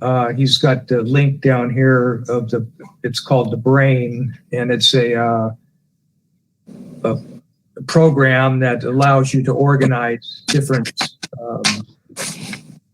projects like this. And he has got that.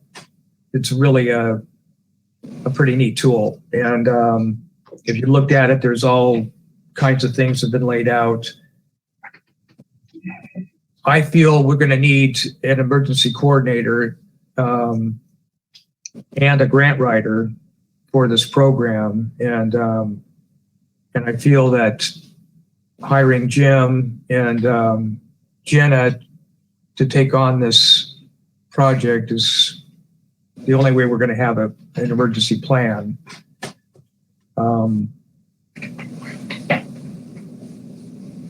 So I'll kind of like open it up for discussion now. The one thing that strikes me, Gary, is if we do decide to move forward with this, we will have to advertise for the job. We won't be able to just hand it over, unfortunately. But that's just something I want to throw out there early in the discussion. Carolyn? Does the city have the money to pay for this? That's the question that we were talking about earlier. The budget was very, very small for this. So I think if I remember correctly, it was like $5,000 for the full year. So that's the hard part that we are going to run into. So if we have to hire someone, I have a feeling no one's going to want to get the $5,000 a year. So that's going to be the issue. Tim's got his hand up. Tim. So I think it'd be great to have an emergency planning person. It would be so important for our community. There's so many folks that, you know, we don't really want to think about the problems that can come to us because we're all dealing with day-to-day life and nobody really wants to think about bad things. But it's obviously going to happen someday. We're either going to have a fire, you know, an earthquake, a tsunami. There's no doubt about it in my mind. But my biggest concern as well is having the funding to pay this department. So if we can figure out a way to pay for it, I'm on board. If we cannot figure out a way to pay for it, I'm not on board. Unfortunately, It's that simple for me, but that doesn't make this department any less important.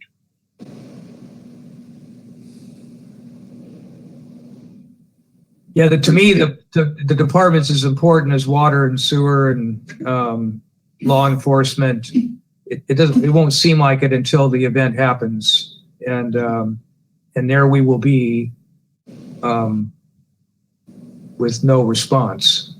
We already had a few years ago. There was a tsunami warning in the middle of the night, and there were hundreds of people up on Coast Guard Hill and up on Dee and it was just chaos. There was traffic jams and nobody knew what to do.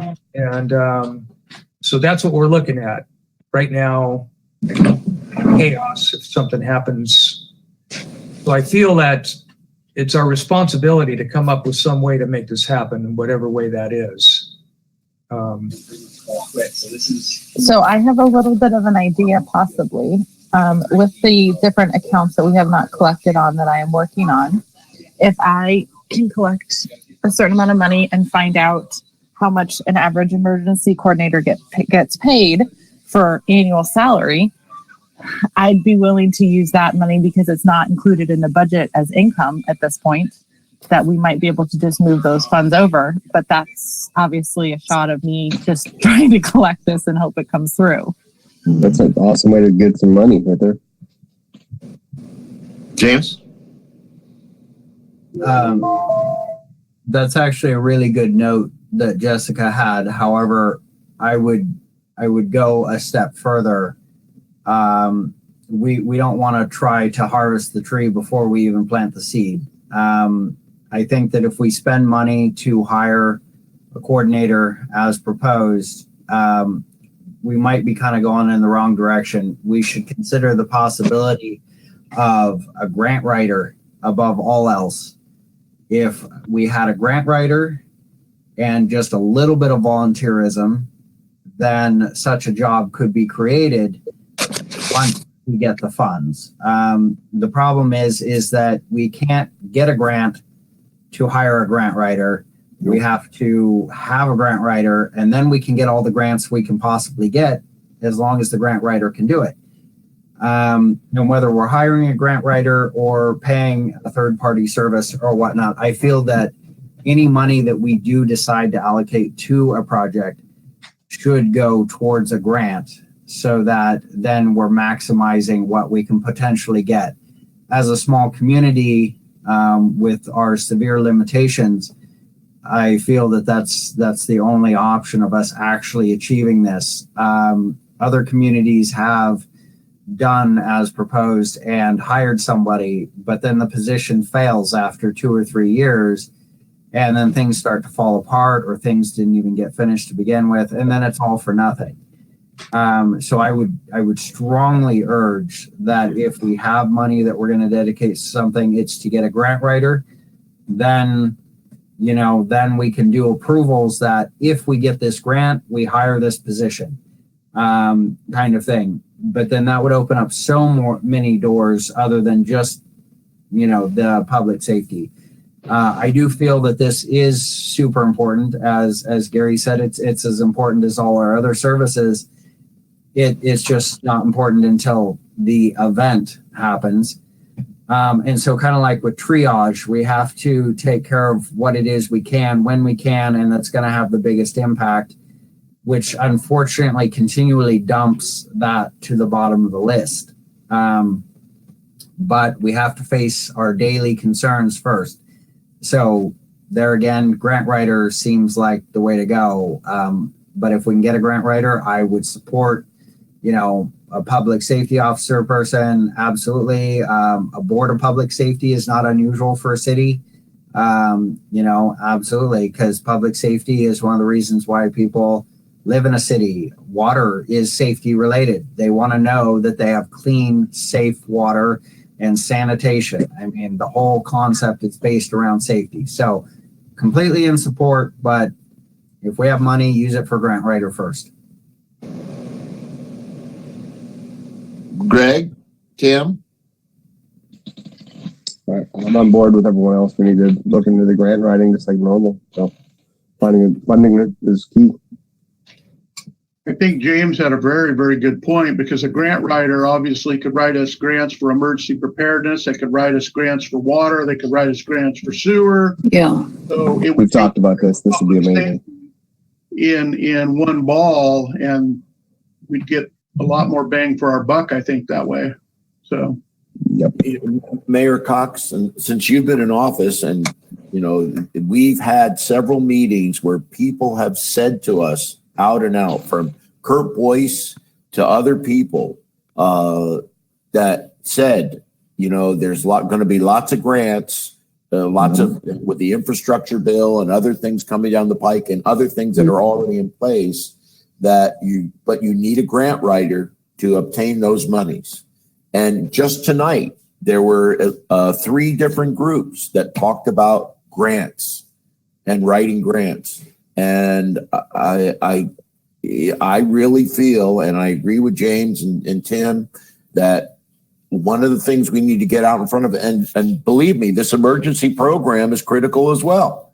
But you need to have somebody who can write grants and obtain the money that is there. And there is a lot of infrastructure in the new infrastructure bill. There is a lot of stuff for safety and emergency work.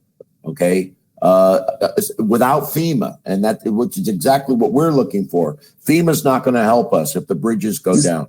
You know, we're on our own. So we need to organize and do something. But before you do that, and I believe that's why we put the $5,000, which we knew was a small amount, but we put the $5,000 in there because you needed seed money if you were going to even ask for a grant. I think that's what it was all about, if I'm not mistaken. But a grant writer is absolutely a priority for us for everything we want to do. Great. Carolyn? Do we have anyone that knows how to write grants? But yeah, this lady in there. On staff, you mean, or other than the on staff? No. Myself. Well, yeah, Jessica's written some grants. Jessica knows how to write for grants? Yes, I've done them a bunch of times. Because I know someone that might actually be willing to help. She's the one that wrote the grants to build the library. Yeah. And she built it free. City didn't pay a dime. Yeah. And she offered many years ago when the other one come through for the get your water stuff fixed. She offered at that time to Mike to write the grant for it. And he said, no, he already did. So I feel anybody who's willing to help would definitely be welcome to do so, as Jessica's many talents and hard work is only going to get us so far because she's only one person. Yeah. And we can't stretch her too thin. That's not fair, but also will create problems in itself. I feel like if something like that were to be pursued, that the help would probably be welcome and probably necessary. Well, I think she's the one that wrote the grant for the building, the community building. Mm-hmm. She's good at that. So I think we have a general consensus on this subject. Do we need a motion on anything? Does anybody have a motion that they want to propose? I believe it's just discussion at this point, but Pat, can you steer us a little bit there? Well, I was just sitting back and listening to the conversation. Yeah, I mean, so we're all agreeing on a grant writer, which kind of pulls away. I mean, the only thing about that is we have all just said there's all this other low-hanging fruit too for water and other infrastructure. So how do we keep, if we're serious about the emergency coordination, how do we keep that on the top of the list? Because there's a ton of infrastructure money available right now too. Like right now is the time. If we had any extra funds, it would be wise to invest in a grant writer.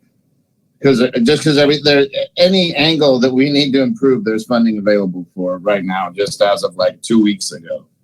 So we also have that COVID money I told you about, Pat, coming in. I sent you that email about.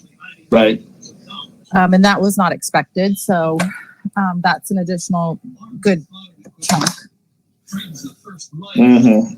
And what about, James was talking about a committee, like, what if we ground it out like a planning commission or something like that? Or can we do that? And then after we get our ducks in a row, hire an emergency person to help us put the plan together after we get the details hammered out? Or is that just a waste of time? I mean, Gary's been putting stuff together for a couple of years now, and we're at that point where we do need a professional.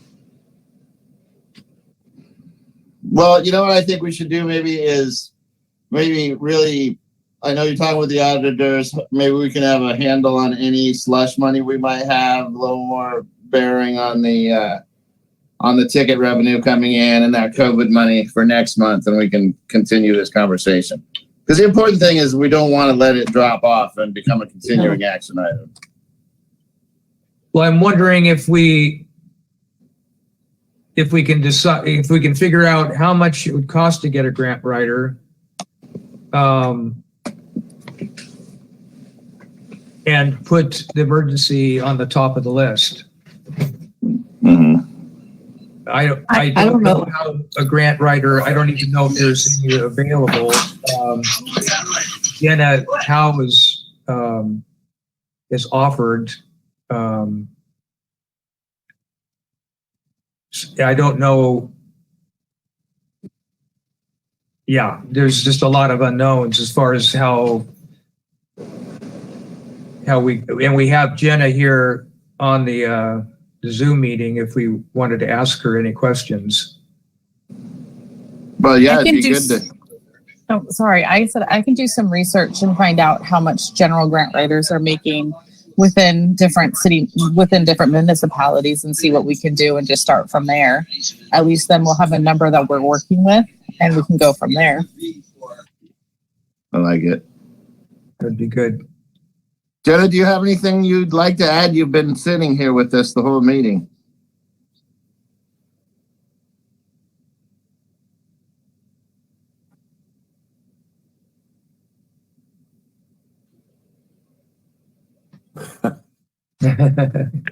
Is she on mute?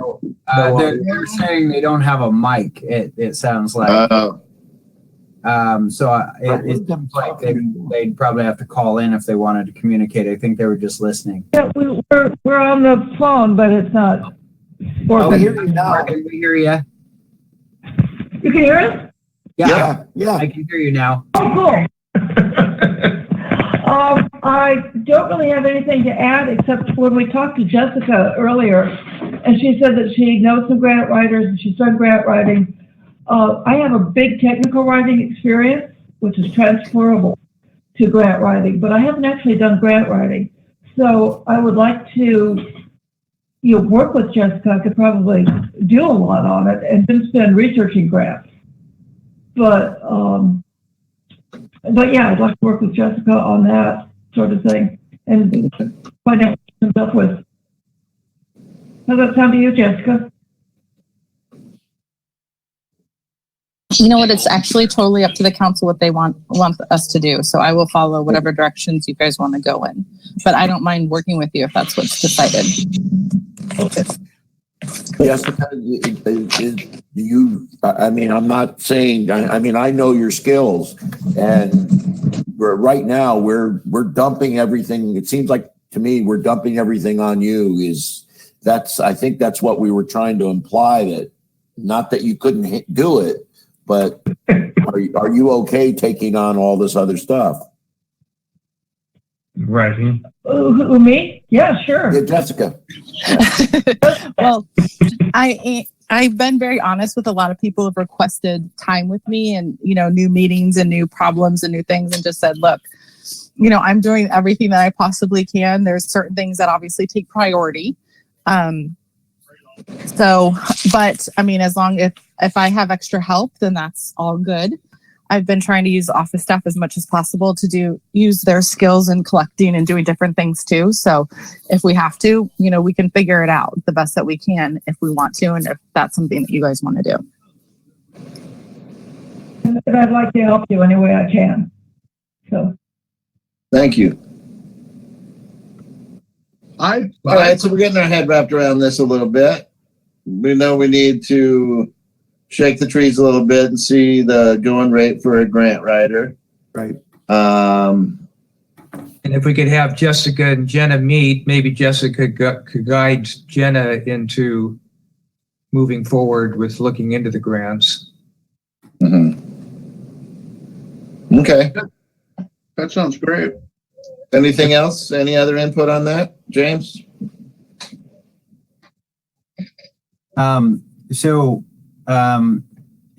think it would be amazing if Jessica could coordinate this grant writing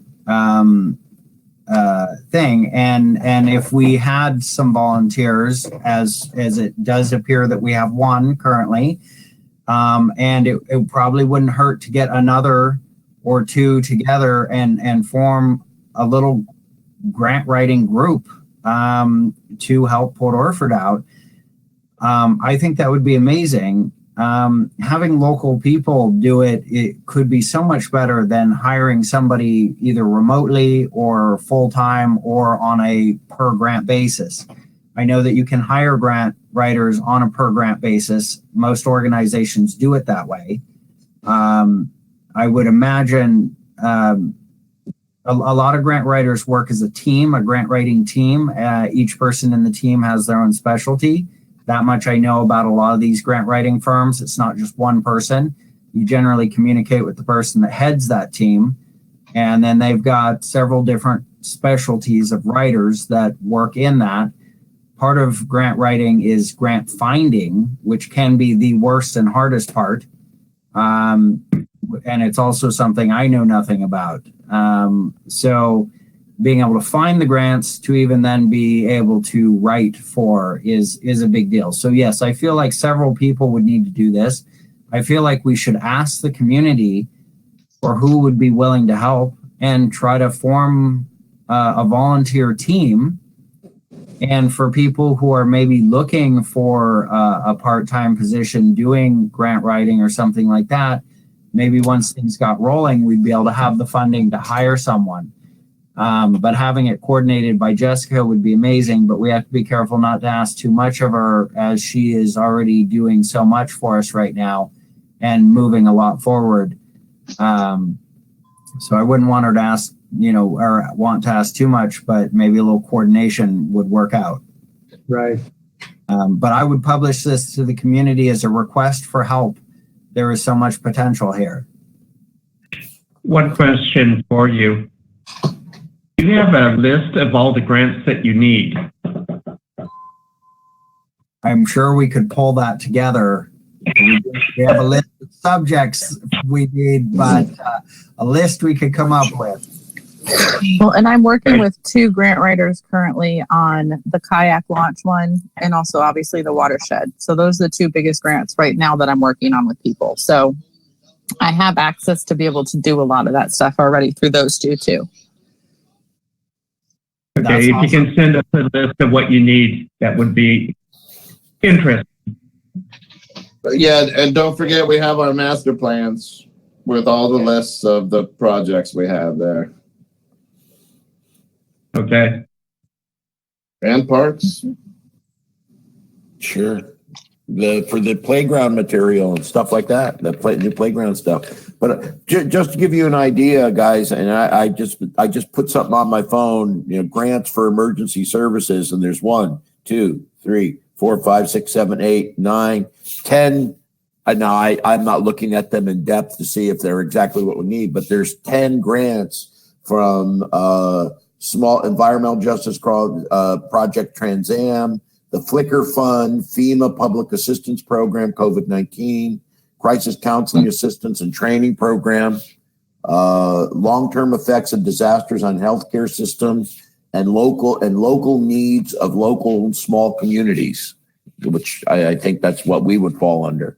We have a section of grants. We have a section of grants. Yeah. Well, and keep in mind too, when we're looking at grants, the hardest part is there are a lot of grants that request you to put up a certain percentage of the money that is needed. So that's the other thing that we all have to think about is so we have to make sure we find a grant that works with our funds also, unfortunately. Yeah.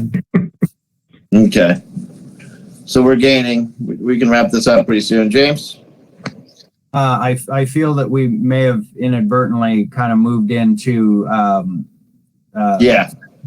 water infrastructure grants as part of this. So if that is the case, I would suggest that we do, as the council asks Jessica to do what coordination she can, put out a notice publicly in whatever forms of communication we have, requesting those who have the skills to contact her and ask if they're willing to, volunteer, asked to join our grant writing group, our local group, get that going, get the people familiar with one another and get their skill sets kind of figured out and whatnot, and see what can be found out about grants. Get this rolling forward, without it taking up a ton of her time.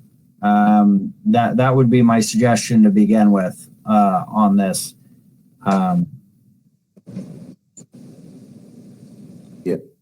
I don't know if we need to make a motion or have a general consent to direct her to do that, or how we proceed, but I'd say get a grant writing group going. I think you got the information you need to start researching that, Jessica, don't you? A little bit? Yeah. I think I'm good to start at least with the basics and keep going from there. Dr. Howell had his hand up. Oh, and I don't mean to barge in, but I'm looking at an email from this Adam DeSample, and he says, it's interesting. As promised on our call, I spoke with him. This is to do with water. I'm forwarding you a link to our Circuit Rider program. It's authorized to provide up to 10 hours of free technical services to systems like Port Orford for assistance for many things, including help with funding applications and financing strategies.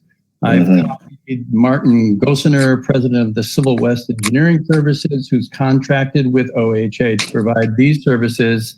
His direct contact information provided, blah, blah, blah. So, there's a link right here, and I would be willing to be on an ad hoc committee on. Okay. Sir, we're already a member of the Circuit Riders and the Oregon Association of Water Utilities. I believe we used that 10 hours a couple of years ago. We do really appreciate the information, but we are aware of them, and we have been using. You're way ahead of me. Sorry. Yeah. No worries. I appreciate it. They only give you one shot at that free 10 hours. Yeah. There's another one though here. The SIP funding as well. Yeah. So. Okay. We'd appreciate your help, Hal. And speaking of the water infrastructure grants, we all know, some of us probably saw on Facebook that the community was asking about it, and that was one of the big reasons to put this bullet point on here, is because I don't like talking on Facebook, for one. It always makes an ugly conversation, and I just, it's early on in the game. It just came out. They don't even really have the terms set yet on how it's going to work, but I think that we're all on board for pursuing it in any way we can, and that's where this grant writer conversation ties in with that.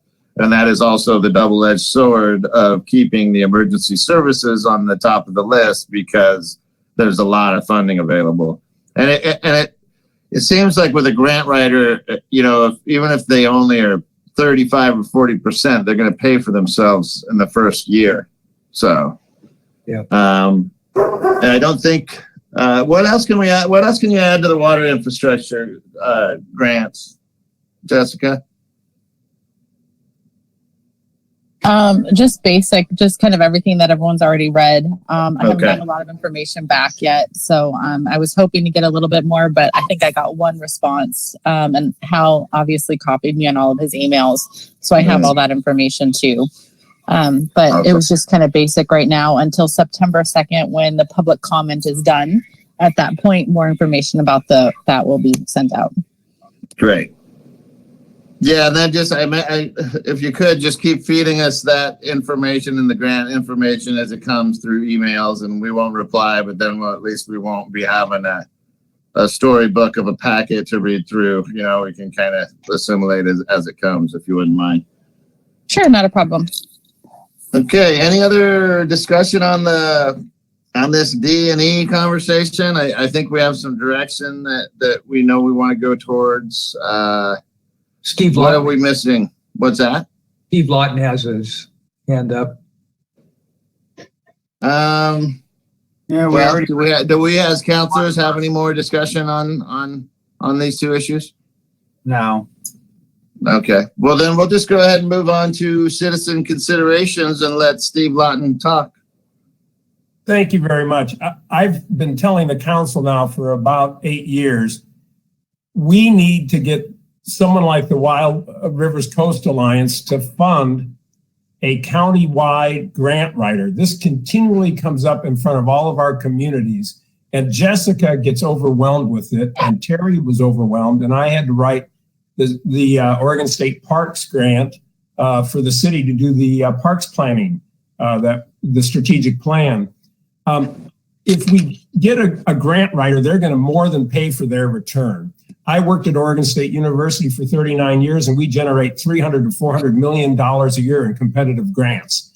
And what we do is what the county needs to do. They need to have each community vet and prioritize areas that are important for them to get grants to support their efforts, and then have the grant writer write those grants. We can do boilerplate need assessments, and often we're shooting elephant with a P, and I think you'll find we're often more successful if we do countywide grants for all municipalities to address some of these common issues. Lincoln County, for example, funded all the communities anywhere from $11,000 to $25,000 for every community to have an emergency preparedness plan. If you look at Yachats has an emergency preparation plan, very detailed, as well as an emergency preparedness committee. So I think we don't have to recreate the wheel. We have two planning commission members, Greg and Cynthia there. Our planning commission did an outstanding job on the the outdoor lighting ordinance and on the allowable building heights. And what they did was go and look at best management practices and look at other communities that have passed ordinances and their processes that have been publicly vetted, possibly legally challenged and confirmed. And I think we need to do that as a community. I think we're putting a lot of pressure and a burden on Jessica when I think that we have tremendous resources available in the community that can help her out and do that kind of work where we can look at other communities. I think a great place to start, for example, emergency preparedness, is to look at the city of Yachats and the extensive work that they've done, and look at their website, and you'll see all the plans they've put together. Thank you, Steve. Yep. Staff, you got any considerations, Jessica? No, I am all good. Counselors? You kind of didn't give any other citizens that had something to say an opportunity. Sorry. No, I appreciate that because I can only see 6 of you and none of you are citizens. Would anyone else like to speak under citizen concern? Is waving his hand. Okay, Gordon. Thank you. A couple of things. I put in the chat. I know it's not legal reference, but I put in the chat the information on, well, I'll just read this. On Wednesday, the last 14 days have accounted for 308 cases of COVID in Curry County, which represents 26% of the last 18 months total. Combine that with 105 cases the 2 weeks prior to that, and that adds up to 36.7% of total cases in Curry County since in the last 18 months have happened in the last 4 weeks. So I want to just preface that. I put a chart that I did that was accurate on Wednesday that shows that Curry County leads the state in transmissions. It's 9th in positive cases, and it's 14th in the lowest fully vaccinated rate at 44.7%. So I wanted you to be aware of that. We are in really, and I'm sure you're aware, we're in a really serious crisis. I wanted to add one other thing, and if does your visitor, the rental thing, does that include Airbnb? Yeah. Okay, I would like to, I did bear Airbnb and I've got it closed, but I want to add one positive thing about it, is that it adds, particularly for us on limited income, it makes us available to spend more in our community. But the big thing is, and I had really, I was a super host, and I had every month in the summer, I had 29 days filled, and most of them were 1 or 2 day rentals. There were people stopping in on the way to San Francisco or Portland. And what happened with that, it brought and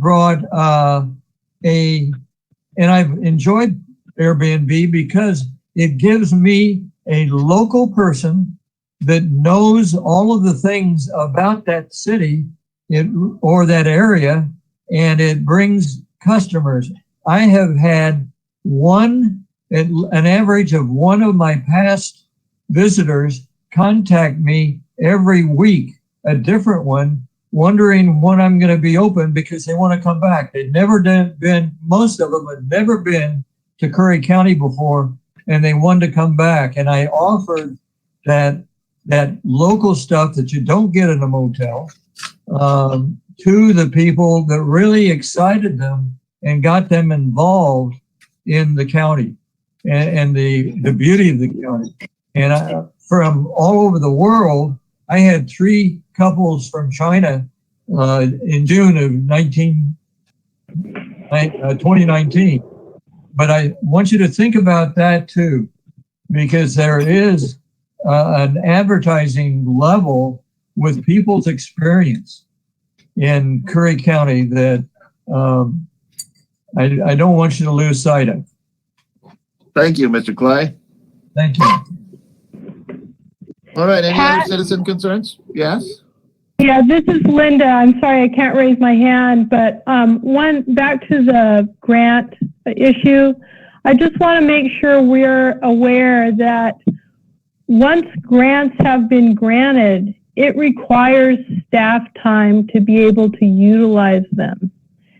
And the Watershed Council has been through a process working with Aaron Minster with the Soil and Water Conservation District where we have a fire protection plan grant that we have not been able to use because, of various problems. One was the grant was written by a citizen that didn't know that there was a conservation easement on a piece of property that was going to be treated for gorse.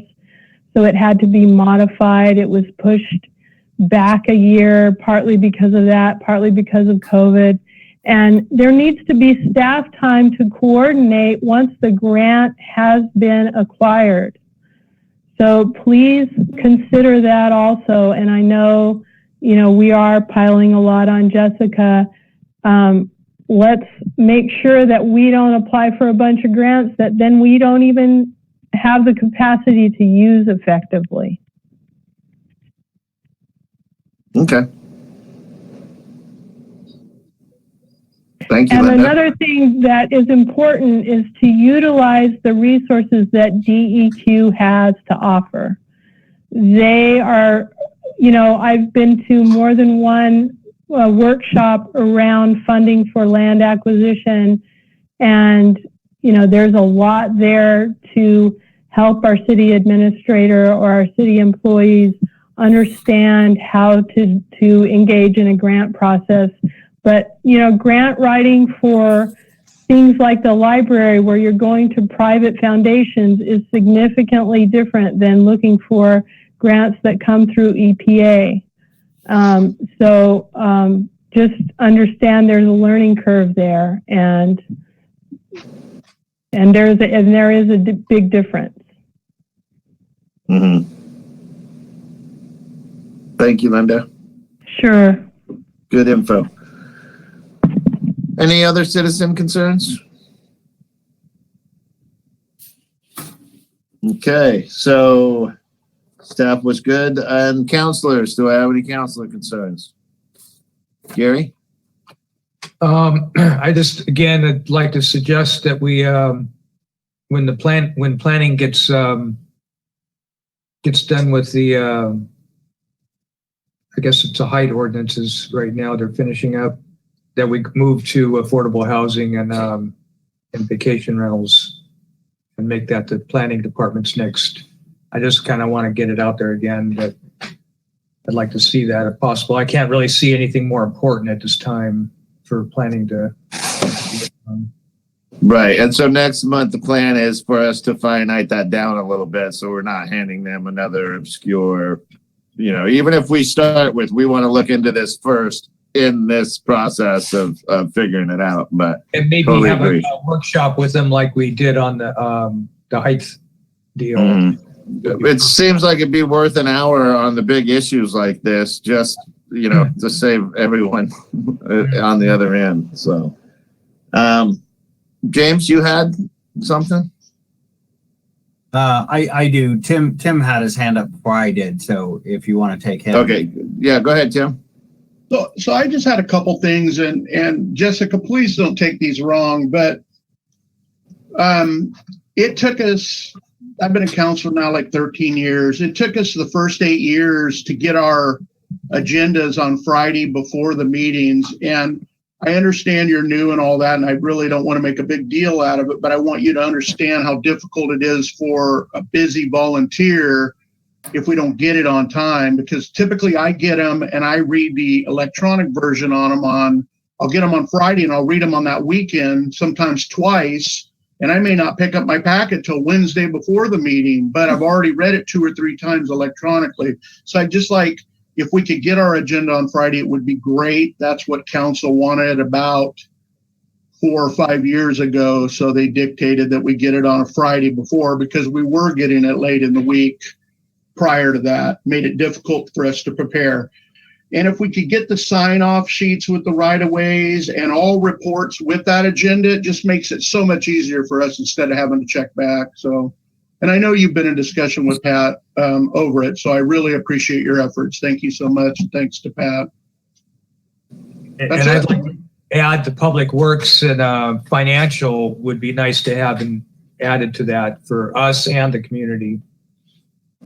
Yeah, well, like I said, we're working on the financials. I didn't want to submit anything until we had them cleaned up. And that's what I said at the beginning. So as soon as we get them cleaned up, I will submit them to you guys. That's not a problem.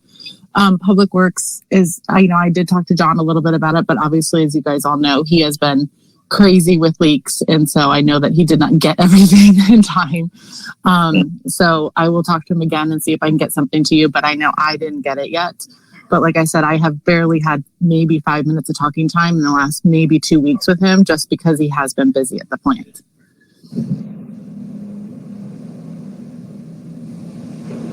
Thank you. James. Oh, you're next, Lauren. No, Greg had his hand up. Yeah, I think we all did. I feel bad for Jessica. I feel like this is becoming a nitpick session for her, but I had a couple of thoughts too. The first is a reminder, what was said earlier in the meeting about maybe putting a note at the top of the agenda, specifying that the typed chat in the virtual sessions is not allowed. That should be in there unless Pat wants to override me on that. I would really like to see that in there, because I've had to address that in meetings before. And I let it slide for several meetings, but it's not fair and it's not right. And we did make an official decision as a council to enforce that. So we should probably have that little statement there. You can word it however you want. It'd be nice to have the documents in the packet in order. It may not seem like it's important, but it really is. And the council did decide before, although you're not aware of this, I'm sure, that the packet should have page numbering and numbered/lettered reference to their agenda item. For example, if it's a new business item A, then it should have 8A at the bottom corner of the page or whatnot.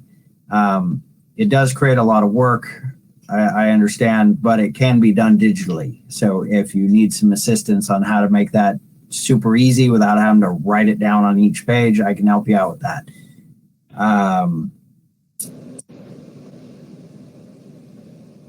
Okay, so concerns not related to our city administrator, who's doing an amazing job, by the way, I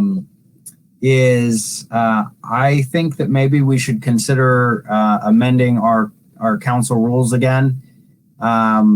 It seems like virtual sessions are continuing, and we kind of refrained from adapting to virtual sessions, being that we were hoping to get out of them, but we are.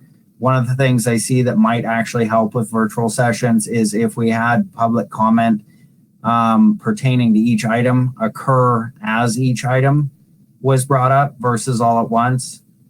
Pat's shaking his head no. I don't know what anybody else thinks about that. I thought it would be a good idea. You don't think it would make it more cumbersome? I think it'd be easier because I have a hard time keeping everybody's thoughts all, they talk about this subject and then that subject, and it's just all over the place. Right. I think it might be easier to just, do a public comment before each item. But I also feel like in regards to that, the way to do it would be to introduce the item, have whoever's introducing the item do so, give their initial spiel as to what it is, what our attempted action is going to be, whatever, and then see what citizens have to say about it real quick. If everyone disagrees with me, then fine, disregard it. But if people are thinking maybe it's a good idea, we should maybe discuss it. I mean, couldn't hurt.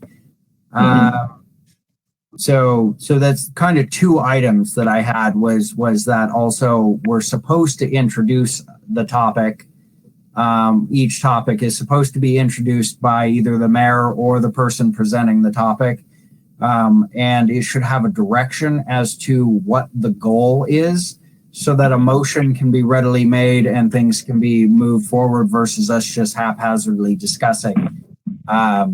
So that's part of it. I'd like to see gas tax move forward. I realize that we got a lot going on, and I think that information probably didn't get compiled in time for this meeting, but I know it was supposed to be on the agenda for this meeting. So hoping we get the information compiled and get it onto next meeting. And then my ongoing action of city volunteer contribution recognition. We need to make sure we recognize our volunteers. So let's try to keep that in mind. Might encourage more volunteerism. So, okay, that's what I got. Greg? Hey, Pat. So City North Lewis and Coos Bay, they recently just adopted a ordinance for the state of Oregon about camping on public property. And I've looked into this, and we don't have a camping ordinance here inside the city limits. But as of right now, the state of Oregon says that anyone can camp on publicly owned property inside the city limits. And we don't have anything on, so we need as a council maybe to bring this up at the next meeting, put on the agenda to look into this. And it's not like we have a problem yet, but since we don't have anything, people can exploit it. Go ahead, James. I don't think we have the power to countermand what the state specifically says. Before the state didn't say one way or the other. Now the state specifically says that they are allowed to camp, and that is why there is a homeless problem everywhere, is because of that.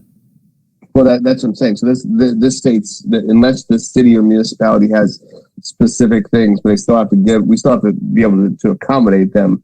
But we can say no at Buffington Park, no at Battle Rock Park, but if we have some public place where it's non-residential also. This is something we just need to look into because it's something that's going to come down the pipeline that we have, since we have no enforcement on it, in this, on code, something that we have to look into. It's something new, Yeah. It's actually funny that you bring that up, Greg, because I actually got some complaints about some people camping at Battle Rock this week. And I had to send over the police officers because they were obviously on something because they were harassing the people that were there also. So it was kind of a double-edged sword. But she did have a tent pitched at Battle Rock and actually got very upset when anyone came near her thinking it was her property, basically. And then she was just going off on people at that point. And we got to watch for this because it's something that's going to start happening because it's now a state law. And we as even states, municipalities have the option to curtail it, but still, say you can go here, but you cannot go here. So, like I said, we need to look at that. Also, I forgot on my parks report. We are going to look into at the parks for the visitor center getting a security camera system. I think we had money in the parks department because there's no security camera system down there right now, and we had the binoculars stolen, like the chief said, at the last meeting down there. So we're going to install security camera systems at the visitor center since it's not manned currently. Forgot to say that. Sorry. Cool. Very cool. Awesome. Any other counselors' concerns? No. Okay, mayor concerns. One thing that's kind of coming up is, and you're never going to have resistance from me, like 99% of the time, to put something on the agenda, but it goes along with overloading Jessica. I would really appreciate it if you would touch bases with me before we ask Jessica to put something on the agenda, because technically, if a counselor does that without sitting in this room or talking with me, then it's a citizen going in and telling Jessica what to do, and it's just part of the process. And it's not like I'm not going to put something on the agenda. I don't want to make Jessica feel obligated, you know what I mean? Or since she's new and it's natural to do, and nobody's not doing anything nefarious about it or anything. It's just the process. And then Jessica, what are we doing with our emails right now for people that are sending stuff to Terry? Are they getting an answer back or anything, or is that? I don't get anything. So I'm thinking, if I remember correctly, they were being forwarded to David's email, and David's email is going directly to Tammy now. So Okay. I will follow up with her tomorrow and see. But if I remember correctly, that's what was going on before I started. I don't get anything Right. with regards to Terry right now. And this is your second meeting or third meeting, Jessica? This is the 3rd, June, July, Okay. and August. Yep. Okay, and there's so much transitioning. You're doing a good job, and we'll get all this stuff hammered down. It's always the little details. I've done it 1,000 times myself. It's horrible when it's in public meetings, but we'll get it, and it won't happen again, I'm sure, knowing you. And then one other thing. So I heard through the grapevine that planning, like obviously I'm the port manager, so I'm partial to this subject, but my recollection was we okayed the 45-foot in the Marine District, and then it was determined that there's a handful of lots up above that don't coincide with the other districts, and so we were thinking that should be lower, or it just doesn't work up on the top by the viewpoint. But it went to planning, and now the last I heard that their recommendation is going to be 35 feet for the whole Marine District, and I don't know how we got there from can you look at these lots to changing the whole thing. So it's just a symptom of our clear communication. What do you got, James? I believe that what was decided was a height limit was going to be put in place, but that the port would have exceptions for what would be necessary to port functionality.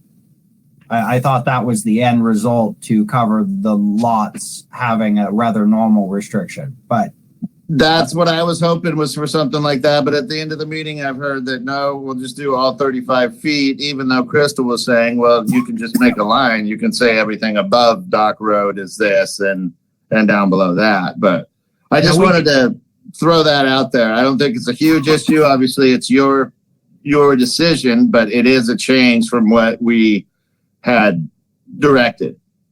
And we will make that change before we agree to it, I'm sure. That's right. And and always remember, the planning recommendations are a recommendation, and we've been doing a lot better working with them than in the past. We've had some rough chapters, but okay, that's all I have, I think. The next regular meeting is Thursday, September 16th, 2021 at 5:30. Thank you all. Meeting adjourned. Thank you, everybody. Thank you. Night. thank you. Have a great night. This conference is no longer being recorded.